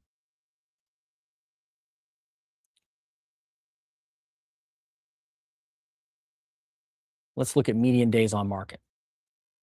25 days. Last year, 33 days. Homes are selling quicker than they were last year. So you have fewer houses on the market and homes are selling quicker in Massillon, Ohio. Let's look at prices. 3% up. You have 3% more homes than you, 3% higher home prices than you did this time last year. 3%. Last time home prices were falling was 2012 because of all that inventory, right? That inventory created price pain, price crashes in many areas. $215,300 is the typical value. That's an all-time high record price, right? I mean, I just look at the chart and see it. Yeah, it is. Homes right now, more expensive than they ever have been in Massillon. And again, that price decline, you can see it right here, 2011, 2012, prices were falling, right? They went from like 108 grand down to 99 grand. It wasn't a massive drop, but they did fall. Actually, they peaked at 115,000 in 2007. Then you started to build inventory. That inventory caused prices to go down to 99,000. So they went from 115 to 99 grand. That's like what, over probably around a 20% drop approximately. And again, that comes from more inventory and forced selling, people having to sell their home, people that are like, I've got to sell this. If I don't sell it, I'm ruined. I can't make the payment. You have to remember where payments went during the great financial crisis. They didn't just go up like, property taxes have gone up for Ohioans and across the country, and insurance has gone up. So people are like, oh, my payment's gone up, went from $1,500 to $2,000. During the great financial crisis, people were making payments on a choose your own payment loan where you could choose the type of payment you wanted. I get my bill in the mail and it says, you can make this payment. That's your real payment. Let's pretend it's $2,000. Or you can make this payment. That's interest only. That's like $1,200. Or, Jason, you can make this payment that's $700. And that actually is a negative amortization loan where the balance goes up. It's not even paying the minimum payment. That's what they were doing. And so then when all that monkey business reset and price and the payments skyrocketed, people couldn't afford their homes and they had to sell them. And that's why prices crashed. We don't have that now. $215 is your price. $215,000. All right. Next. 45766. Got 41 people on. I don't know how many likes. I can't see that info. But if you haven't, don't be a freeloader. Hit the like button.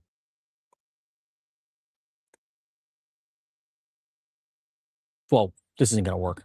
You only have one house on the market. I'm going to have to do the county because you don't have, where is that, by the way?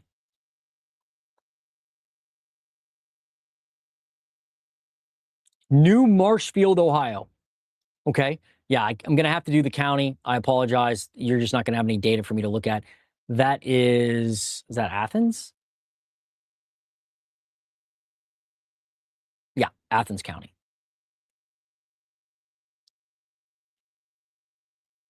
All right. So we kind of looked at this at the very beginning, but 72 homes on the market right now in Athens County.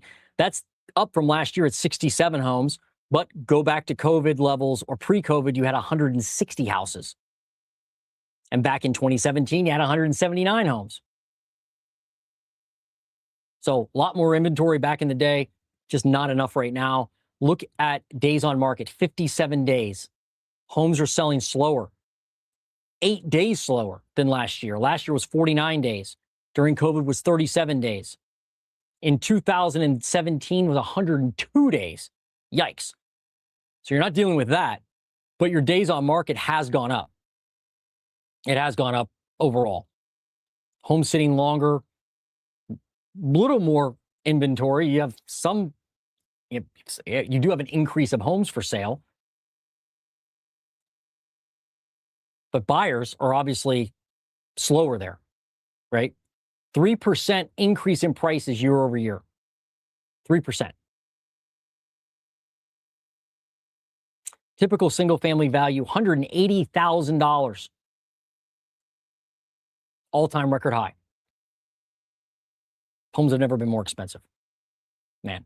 Before COVID, well, 2020, in February 2020, you were at $129,000. Now $180,000. So that's not a massive increase compared to some other areas of Ohio. How much is that? Let's look.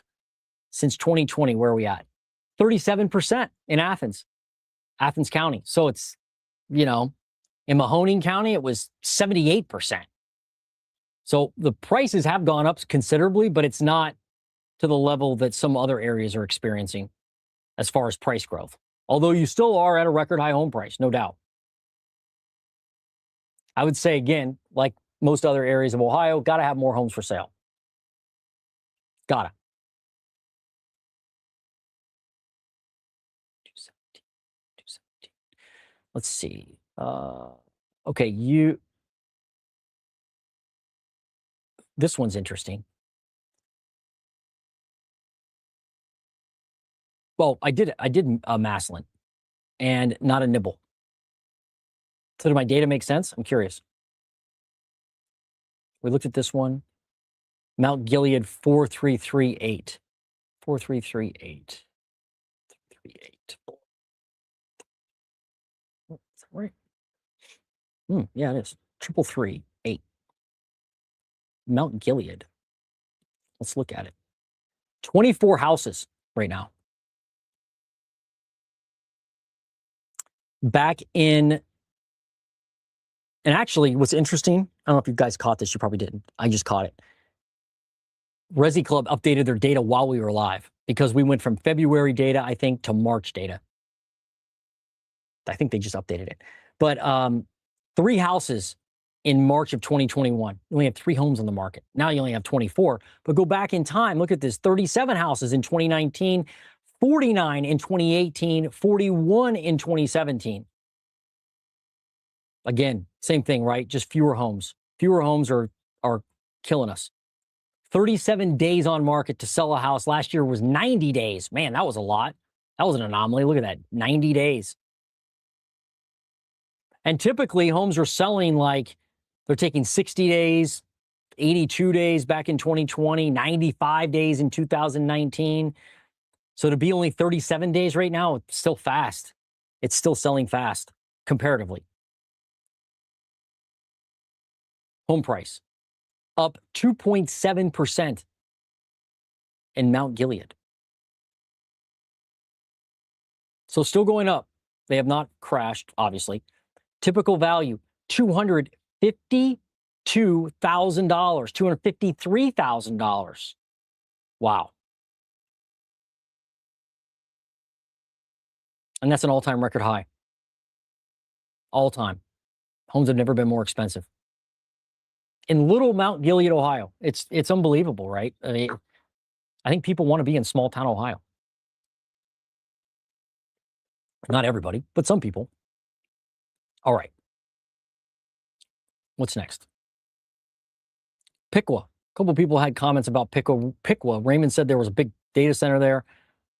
What's up, home frontage? 45356.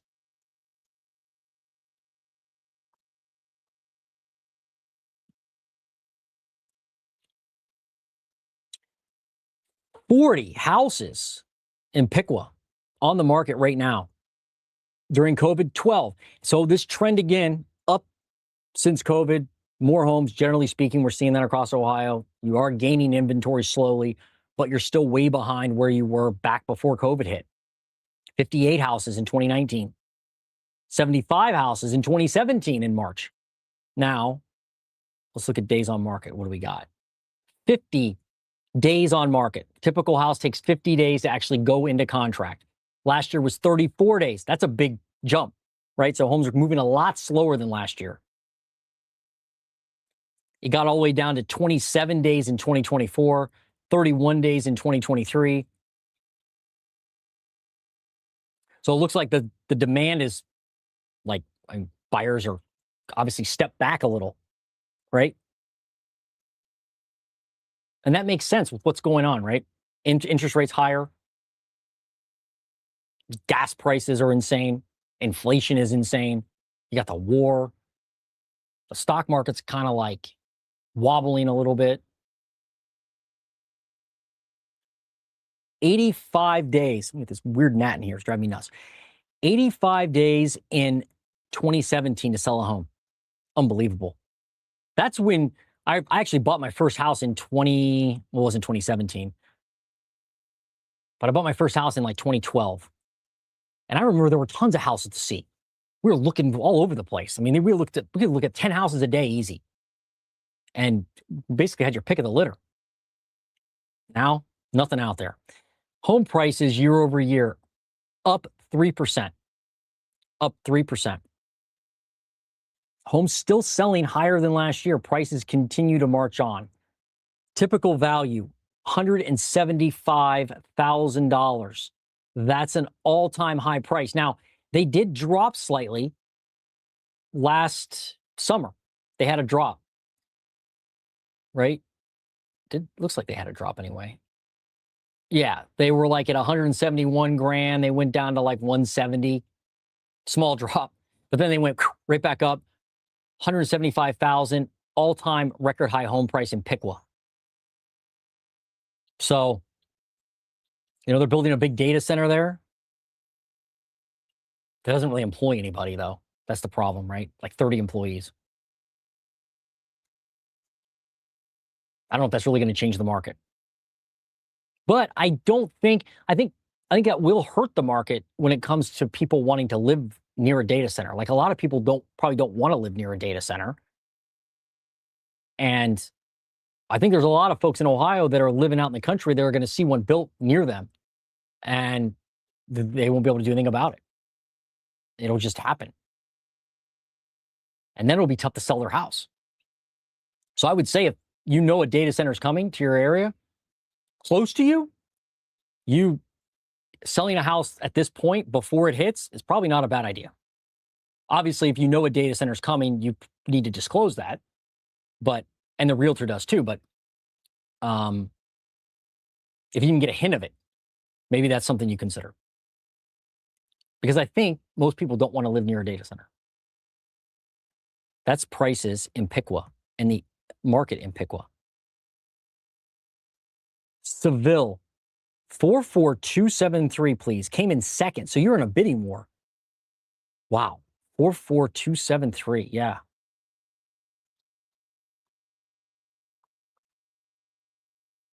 Seville. Well, you only have 8 houses on the market, at least according to this data. So there's not a lot out there. You only had 6 during COVID, but you have 33 houses in 2017. So that may be why you just don't have anything on the market. Maybe people really want to live there. 59 days average on the market, or the median days on market, 84 days last year. Historically, though, 59 is like normal until you go all the way back to 2017. So I don't see any really crazy things happening on days on market. Inventory is not great, but it's never been great for you. What about prices? Prices up 3%. What's the typical value? Typical value of $326,000. Wow. All-time record high. It could just be, Jason, that you're in a situation where there's not a lot for sale. So when one comes up that people actually like, or it's somewhat affordable, maybe it's updated. I don't know what you're looking at. I have no idea. But maybe that's when people are like, oh, I'm going to go after that one. And then you get into a competition. 441. You're going to have to redo that zip code. 1303. Is it 44130? I don't know. You have to let me know. I think it has like an extra digit in there, doesn't it? Yeah, you have an extra digit. So let me know. I'm just going to check some comments.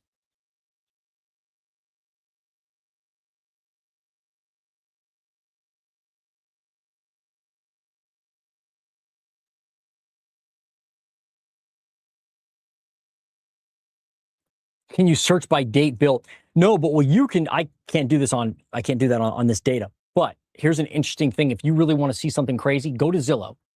Type in Ohio in the search at the top. Type in Ohio. That lets you search the entire state. And then filter it by year built. You will fall off your chair at what you see. The bulk of the inventory is really old. When I looked last time, it was like half the houses on the market were built before like 1950. I think that's what you're driving at. And that's a great experiment. So go in and do that. It's free. Just go to Zillow, type in Ohio, then you can go to the filters and mess around with it.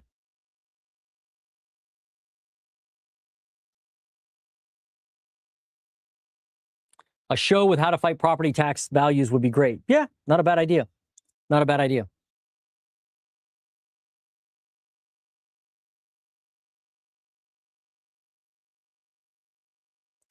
I've been helping friends keep an eye out for affordable starter homes around the Dayton area. Any tips for them to start their research and down payment savings goals?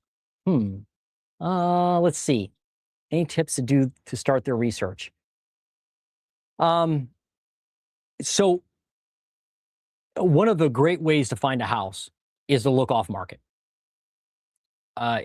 Especially in our environment right now. So like if I was trying to find a home for me right now or I was trying to find an affordable house, like a small house, I would treat it like an investment, like an investor does. So when I try to find a house as an investor, I look off markets. What I do is I literally get in the car and I drive the area I want to buy in. And I look at for any houses that look like they're kind of neglected. So I look at the type of house. Obviously, I target the houses the type of house I want to buy. So if it's a small house, 3-bed, 2-bath, whatever. If it's if it's a duplex, I target duplexes. If I want a single family, I target single families. And I'll literally get in the car and drive the area that I want to buy in, and I'll write down the addresses of the houses that look like they maybe have forgotten about a little bit. Weeds growing in the summer. In the winter, there's no tracks in the snow, so nobody's maybe living there. There's Christmas decorations up in June, tarp on the roof, a lot of cars that are like clunked out in the driveway with weeds growing all over them and stuff. I look for those houses specifically, and then I write down the addresses, and then I send them a letter. And so I think whoever should do this. I write them a letter that says, "This is my name. Are you interested in selling your house? Give me a ring or send me a text if you are." And then I give them my direct number. And you'd be shocked how many responses you get. Some people tell you to leave them alone, which is fine. Leave them alone. Don't send them another letter. But if your friend is buying something to live in and not an investment, they don't have to, they're going to have an advantage over an investor because they're living in the house. A lot of people don't want to sell to an investor. So you have an advantage if you're an owner occupant. I know people who have bought homes to live in by doing this. It works. You just have to stay after it. You have to persevere to do it. You got to, get off your rear end and do something different. Write the letter, hand write it, and say, "This is who I am. I want to make an offer maybe. Let's talk." And then people will call. It doesn't mean you're committing to buying it. It just means you're interested. You'd be shocked at what you find. So that's an easy way to do it. The other thing you could do is go to, you could Google wholesalers in the area and connect with people that sell properties off market. And people do that. Or go to local real estate meetups where they all get together and talk about properties not on market. That's another way to do it. You could also have the realtor, whoever they're working with, have them pull all the expired listings, all the listings that expired, right? The houses that tried to sell and they couldn't sell over the last 5 years. Pull that list. Pick out the ones that they like, right? And have the realtor reach out to that person and go, "Hey, do you want to sell?" Or you can always send them letters too. Great way to do it. So that's how I would do the research to find a house off market. Now, as far as the down payment goals, you have to get clear on how much you have, obviously, what your budget is, all the reserves you need, and then put a plan together in order to hit that goal. So be realistic about it. but also anticipate the worst case scenario. What happens if you lose your job? What happens if you can't pay your mortgage anymore? Make sure you have a budget set aside to handle anything like that. Also, have a budget ready if the house needs a repair, right? So there's a lot of things to think about there. Have them download my free guide, ohiohousingnerd.com/free. By the way, I have a brand new, you can download this guide at ohiohousingnerd.com/free. I have a brand new website. I've put a couple blogs up there, deep dives, more so than even these lives. And I'll continue to add more and more there. So I'm going to send those out via newsletter coming up. So subscribe to that and check out the new site and check out this buyer guide.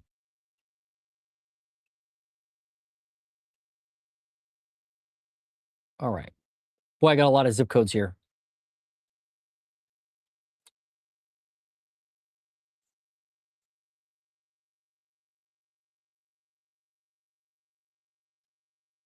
Here you go. Nope. Staying for now. It's cheaper than a single family apartment at the moment. Yeah, a lot of people are in your situation, Vince. They're like, I'm not going to sell. It would be more expensive to sell right now and move than not.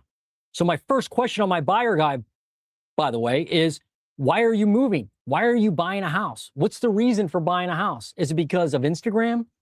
Is it because you want to? Or is it because you need to? Big difference. Sometimes the best solution is not to do anything and just stay put and be patient. I agree. Sometimes staying for now is great. My current mortgage rate, that is, or my current mortgage, that is. Yeah, your current mortgage is probably cheaper than moving. If the housing market crashes nationally, how bad will it be in Ohio and Michigan?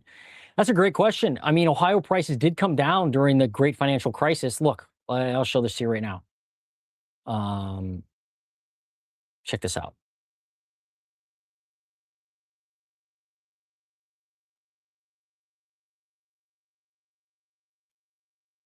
I'll show you. How much did they come down last time? So the height of the inventory in the market. Remember, inventory controls prices, right? That was like, it started really ramped up in like 2008. We saw nationally inventory explode from 1 million to 4 million houses on the market. 1 million to 4 million. How many do we have now? 1 million. So we only have a fourth of the homes we had as the GFC really took hold, the great financial crisis. And that's the last big housing crash we had. So you could see prices here in Ohio go down. They peaked before the crash at like 129 for the typical house in Ohio, and then they fell all the way down to 108. Okay? So that's Ohio. You've got 129 to 108, basically a $20,000 drop, probably like, what, 17%? That's just my rough math off the top of my head. About a 17% drop last time when the national housing market crashed. Now, as an example, let's look at Florida.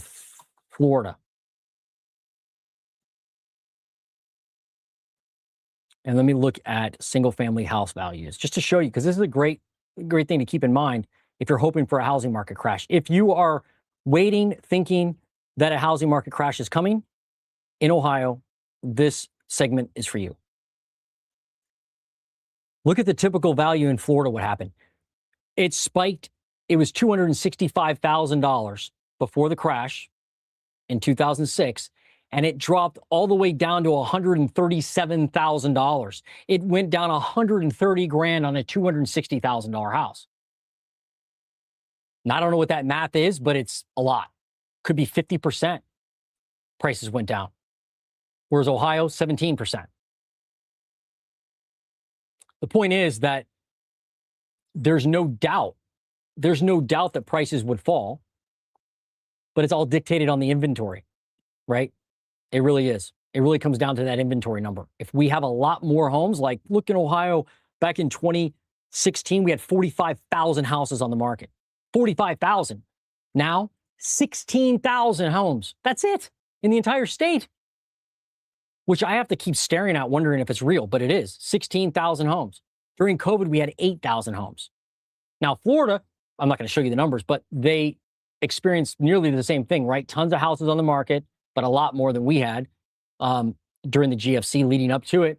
And then they plummeted in inventory, and now they've skyrocketed way past where we are in inventory, and their prices have fallen a lot.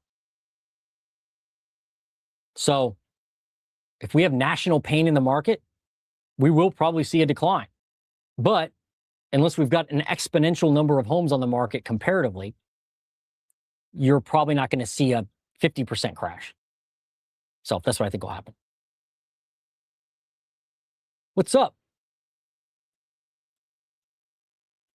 How do I do this? Somebody give me a super chat. What's up? 43072, St. Paris, Urbana. Jesse, thank you. Thank you for the support. Really appreciate it, man. Yeah, obviously, super chats will go up to the top with zip codes. 43072. 43072. Let's do it.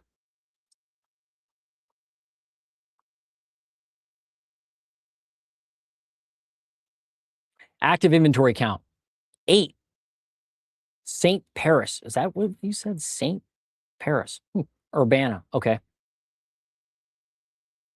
8 homes. Yeah, I mean, historically, you just don't have a lot of inventory. I'll come back to the zip code in a second, but it'll probably be better for me to look at the county for you. Right? There's just a lot more data here for you. 43, let me just make sure I'm tracking right here. 43072.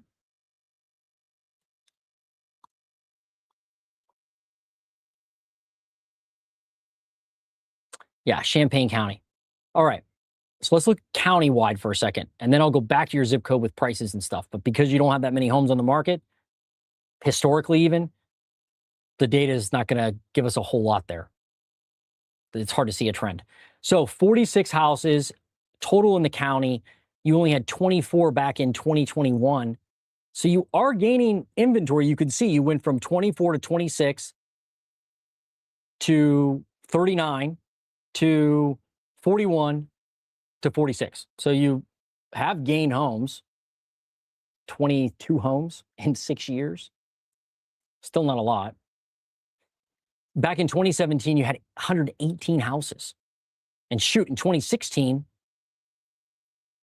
you had over 200 homes on the market. Man, times have changed. All right, median days on market. How long is it taking to sell a house in Champaign County? 42 days. Last year, 45 days, selling a little faster. And I guess in 2021, it was 25 days.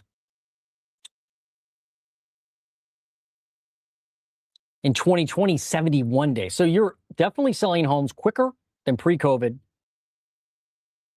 Definitely quicker than pre-COVID. But slower than 2021. I would look at this trend and think, all right, it's kind of acting normal, right? You're kind of at that normal level. Maybe slightly on the low end of the scale when it comes to how long it takes to sell a home. And this is the typical home selling. How long does it before it goes into contract? All right, prices. Where are we at? 4.7% year over year. Goodness gracious. So homes are basically 5% more expensive than last year. 5%. That's a lot. That's a big growth. I mean, if you look historically at price growth, the last time there was price decline was 2012. No surprise. That's when we got all that inventory, right? But beyond that,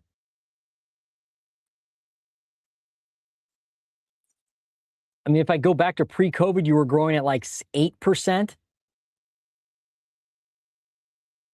And then during COVID, you were growing at 17% year over year. 18% year over year in prices. Obviously not sustainable, but prices have not fallen there in a while since 2012. And they're probably at an all-time record high. They are. Look at this. All-time record high, 242,629. And that number looks like it wants to keep going. It looks like it wants to keep going, Jesse. I mean, it's just, I don't see a slowdown until you get more homes on the market. And if that doesn't happen,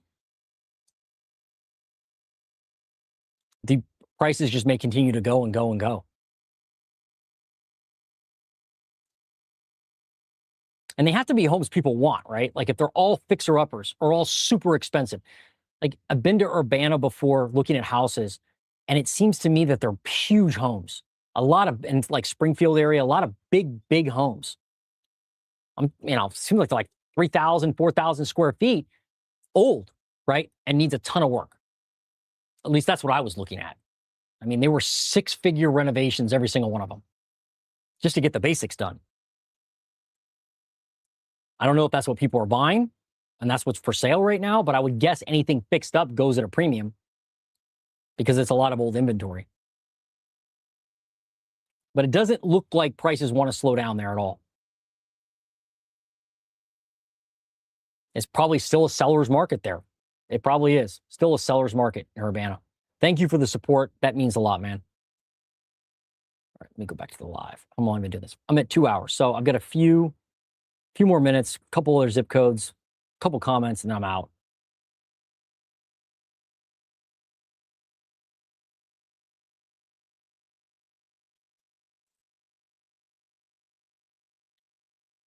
Yeah, 1 million. Are you talking about the homes available right now in the U.S.? Yeah, 1 million. That's it. That's it. The people that talk about a housing crash, like, I don't know if they ignore the inventory or they just don't like it. I'm not sure. I don't know why they don't just tell the truth. They try to make you think that you're not being told, like you're being lied to with the inventory, right? They're like, oh, it's all shadow off-market deals. And I'm like, man, you've never sold or bought a house before, have you? Because anybody selling a home is going to put it on the market. Are there off-market transactions? Obviously, we just talked about that, but that's not the bulk of them. And they've always been off-market transactions. So it's like you can either accept reality or try to explain your way out of it. But it is what it is. We just don't have any homes. And what I often wonder is like, how does it make somebody feel when they say, oh, the numbers are fake? We have a lot more inventory than we need. We have 15 million vacant homes. That's all a lie. The inventory myth is there. There is no shortage of homes. But the person listening to that can't find an affordable home. And I'm like, well, if there was a lot of excess inventory, wouldn't prices be down? Wouldn't all of you and me, we'd be able to go out and find anything we wanted anytime? So how can you have an excess number of homes for sale that are hidden off market, but yet nobody can find them? And prices are still high. Maybe that person just doesn't want to accept reality. Drives me nuts. Bought my first house in November. I hope I did not make a mistake. I'm 51. I don't know if you did or not, but I mean, the numbers say that prices are still going up.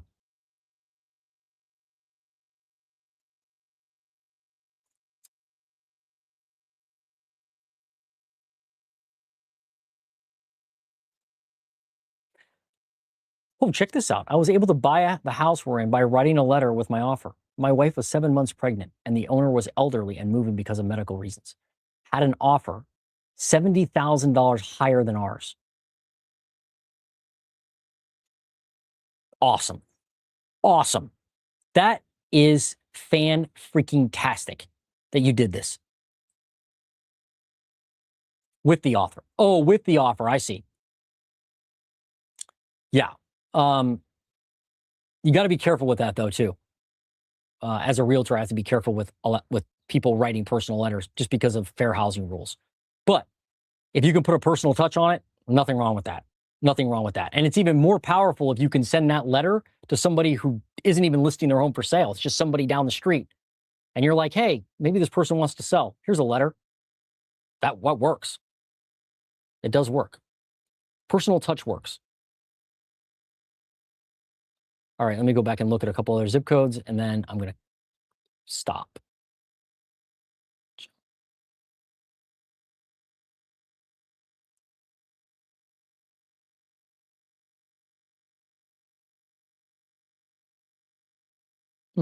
Here's one. Pataskala, 43062. Yeah, let's look at that. Let's look at Pataskala, 43062.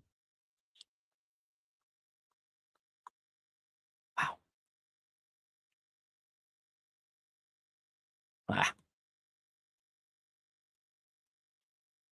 What do we got? Homes on the market in Pataskala, Ohio, 34 houses on the market right now. Back in COVID, you had 15. This is a fast growing area, folks. Like Pataskala is like exploding with growth, exploding. I mean, the school's there now. Go out to the school, to the football games in that area, and it's like an NFL stadium.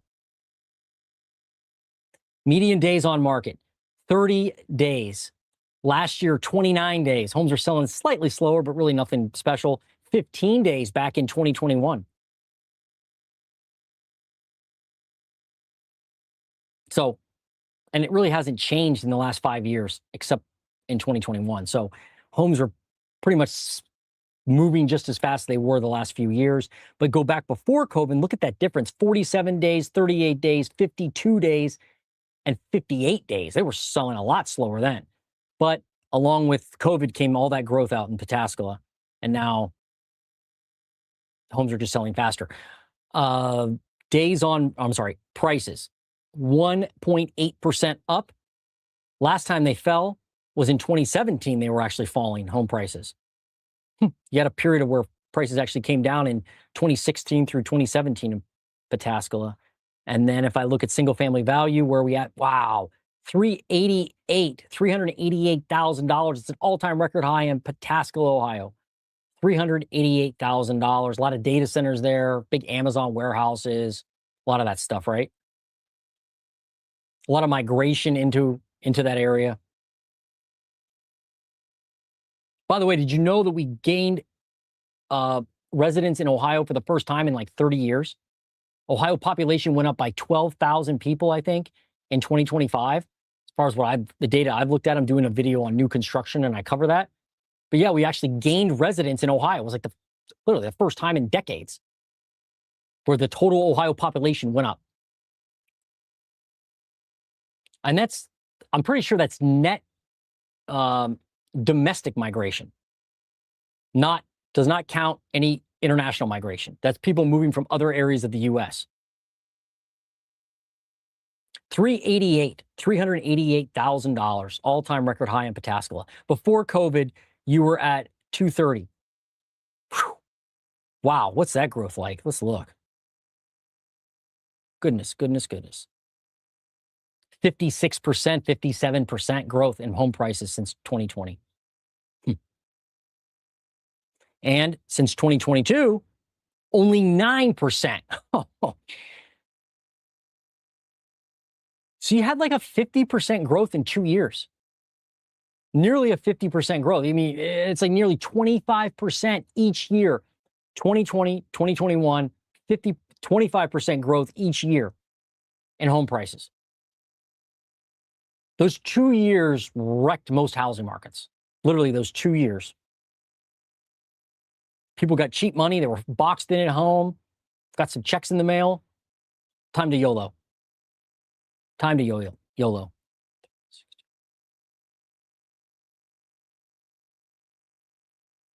Oh, I'm going back a second. Raymond's saying my numbers are wrong, I think. There are 5 times that number active for sale in Piqua.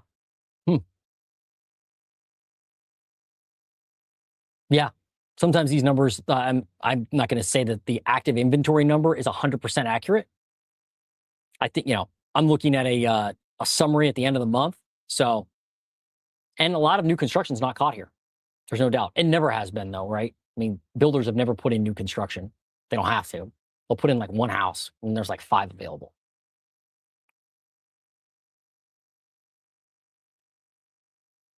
Can you check Bay Village? I'll do 2 more zip codes. I'll do this one and one more. 44140. 44140.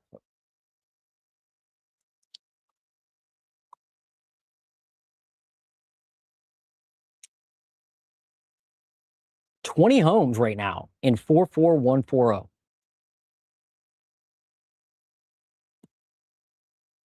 Let me go back to this real quick. And that looks like before COVID, you had 55 in 2019. So you're gaining inventory, but it's not much. Not much at all. Not much. Median days on market. 89 days. Taking 90 days to sell a home right now or put it in contract. I go back in time, you had 97 days in 2021. Before that, it was a lot quicker. 70 days, 62 days, 48 days, 41 days. So yeah, I mean, this may be an outlier at 90 days this month or last month, but and last year was 29 days. Goodness. So I don't know what's happening this year, but homes are definitely sitting longer.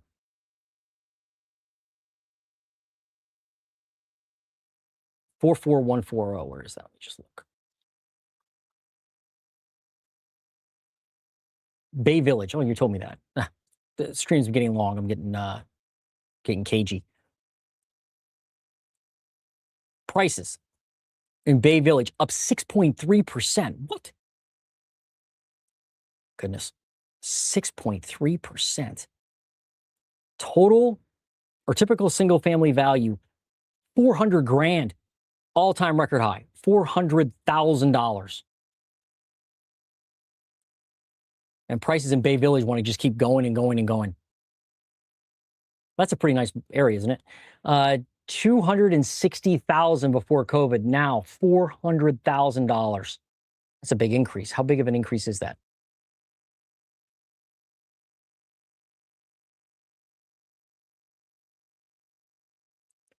Let me look. 53% increase in home prices since 2020. Since 2022, a 21% increase. That last market we looked at was a 9% increase since 2022. You're at a 21% increase since 2022. So home prices have grown substantially just in the last couple of years. But overall, since 2020, you're up 52%. Man, higher for longer, higher for longer. That's Bay Village. Let's see if they see anything else.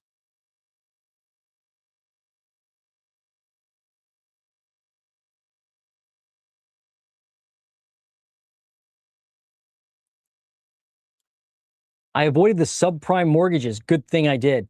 They wouldn't do fixed rates. Kept saying I didn't qualify for a fixed rate. Yeah, I'm glad you shared the subprime mortgages then were pushed on everybody. I lived in Southern California then. I grew up in Ohio basically, but then my wife and I, we took off and went west and we lived in Seattle and we moved down to Southern California. And like people around me, this is like 2003, 4, 5, 6, people around me who made the same money I made were buying like ridiculous homes with all the toys, like home theaters and nuttiness. And they all had these crazy, weird loans. And they all worked in the loan. A lot of them worked in the mortgage industry. And they were like, you know, you should buy a home, Jason. So we went and qualified. And the bank was like, here, you can buy a $700,000 condo, you know, or a house in the desert. And okay. And yeah, it was like an exotic loan. And we did not do that, thankfully. And we ended up moving back to Ohio and bought a much cheaper place. But yeah, people were just shoving those subprime mortgages down people's throats. And that's what caused a lot of the demise, or most of the demise. People just couldn't make the payment. My dad got a variable interest rate on his car and ended up paying an additional $3,700 at the end of the loan if he did not pay it within 30 days, or they would repo the car. So I avoided variable. Yeah, look, there are times when variable rate debt makes sense. Not a lot of times, but sometimes it does. I have variable rate debt as an investor on some properties. Sometimes it works, sometimes it doesn't. But on your primary residence, if you have to use variable rate debt to buy your house, you should not be buying the house. Do not do that. Do not do that. Fixed rate debt is an amazing thing if you can get ahead of the interest and make extra payments in particular. That's a whole other topic. Okay. I am wiped. You guys tested me today. I can't tell you enough how much I appreciate all your support, all the interaction, the super chats. We hit 10,000 subscribers on the channel. And last year, I thought I would hit 10,000 on the national channel, and I'm still not there on the national channel. So the Ohio channel is growing faster than the national channel. And that all has to do with y'all. So I really appreciate everything, all the support y'all give me. And I don't want to help. So I'll keep doing these every week. I'm going to try to have a regular schedule. So the national one on Thursdays, the Ohio one on Fridays around noon or so. That, unless I have a client that needs to see something or I need to go do something, then it'll be a different day. But beyond that, I'll keep the schedule. And if you're looking for a great realtor, if you need help buying or selling in Central Ohio, give me a shout. Hit me up on my information. Check out ohiohousingnerd.com, brand new website. Check out the home buyer guide. Should I buy or not? That's a great resource. Tell me what y'all think about it. And until next time, I am the housing nerd. Uh-oh. I got one more in me. I'm feeling generous. 45211. 45211. I'll do this one more. I almost signed off. That's all right though. Oh, down south. Okay, where is this? Let's look this one up. 45211. I end the live stream by helping somebody. Can't beat that.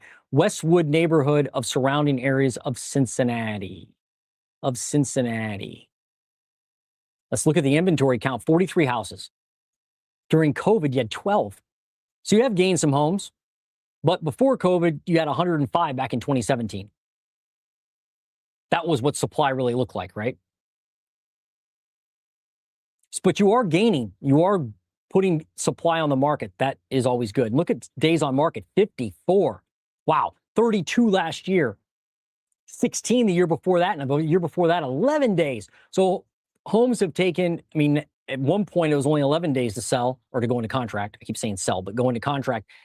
Now 54 days, a lot slower, more inventory, slower market. Folks, if we had a lot of inventory now, like if we had a Florida situation where all of a sudden there was a lot more inventory, or a Dallas situation, or Phoenix, you would see prices come down substantially. But we just don't have that inventory because buyer demand right now is low. I'm a realtor. I have properties listed. I can tell you that they are low. Like buyer demand is definitely lower than it has been.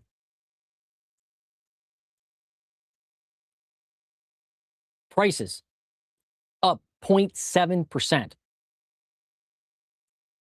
0.7%.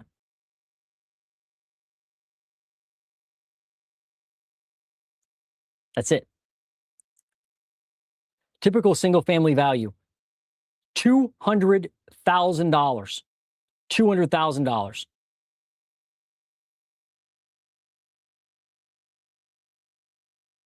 That's an all-time high. All-time record high price in Westwood, right? Is that what it's called? Westwood? Westwood neighborhood, surrounding areas of Cincinnati. So you're at an all-time record high price. What a way to end, right? What a way to end. Okay. Now I'm going to sign off. Thank you for all the support. Great interaction. We'll do it again next week.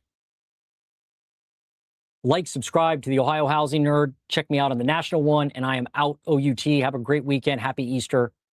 Talk to y'all later.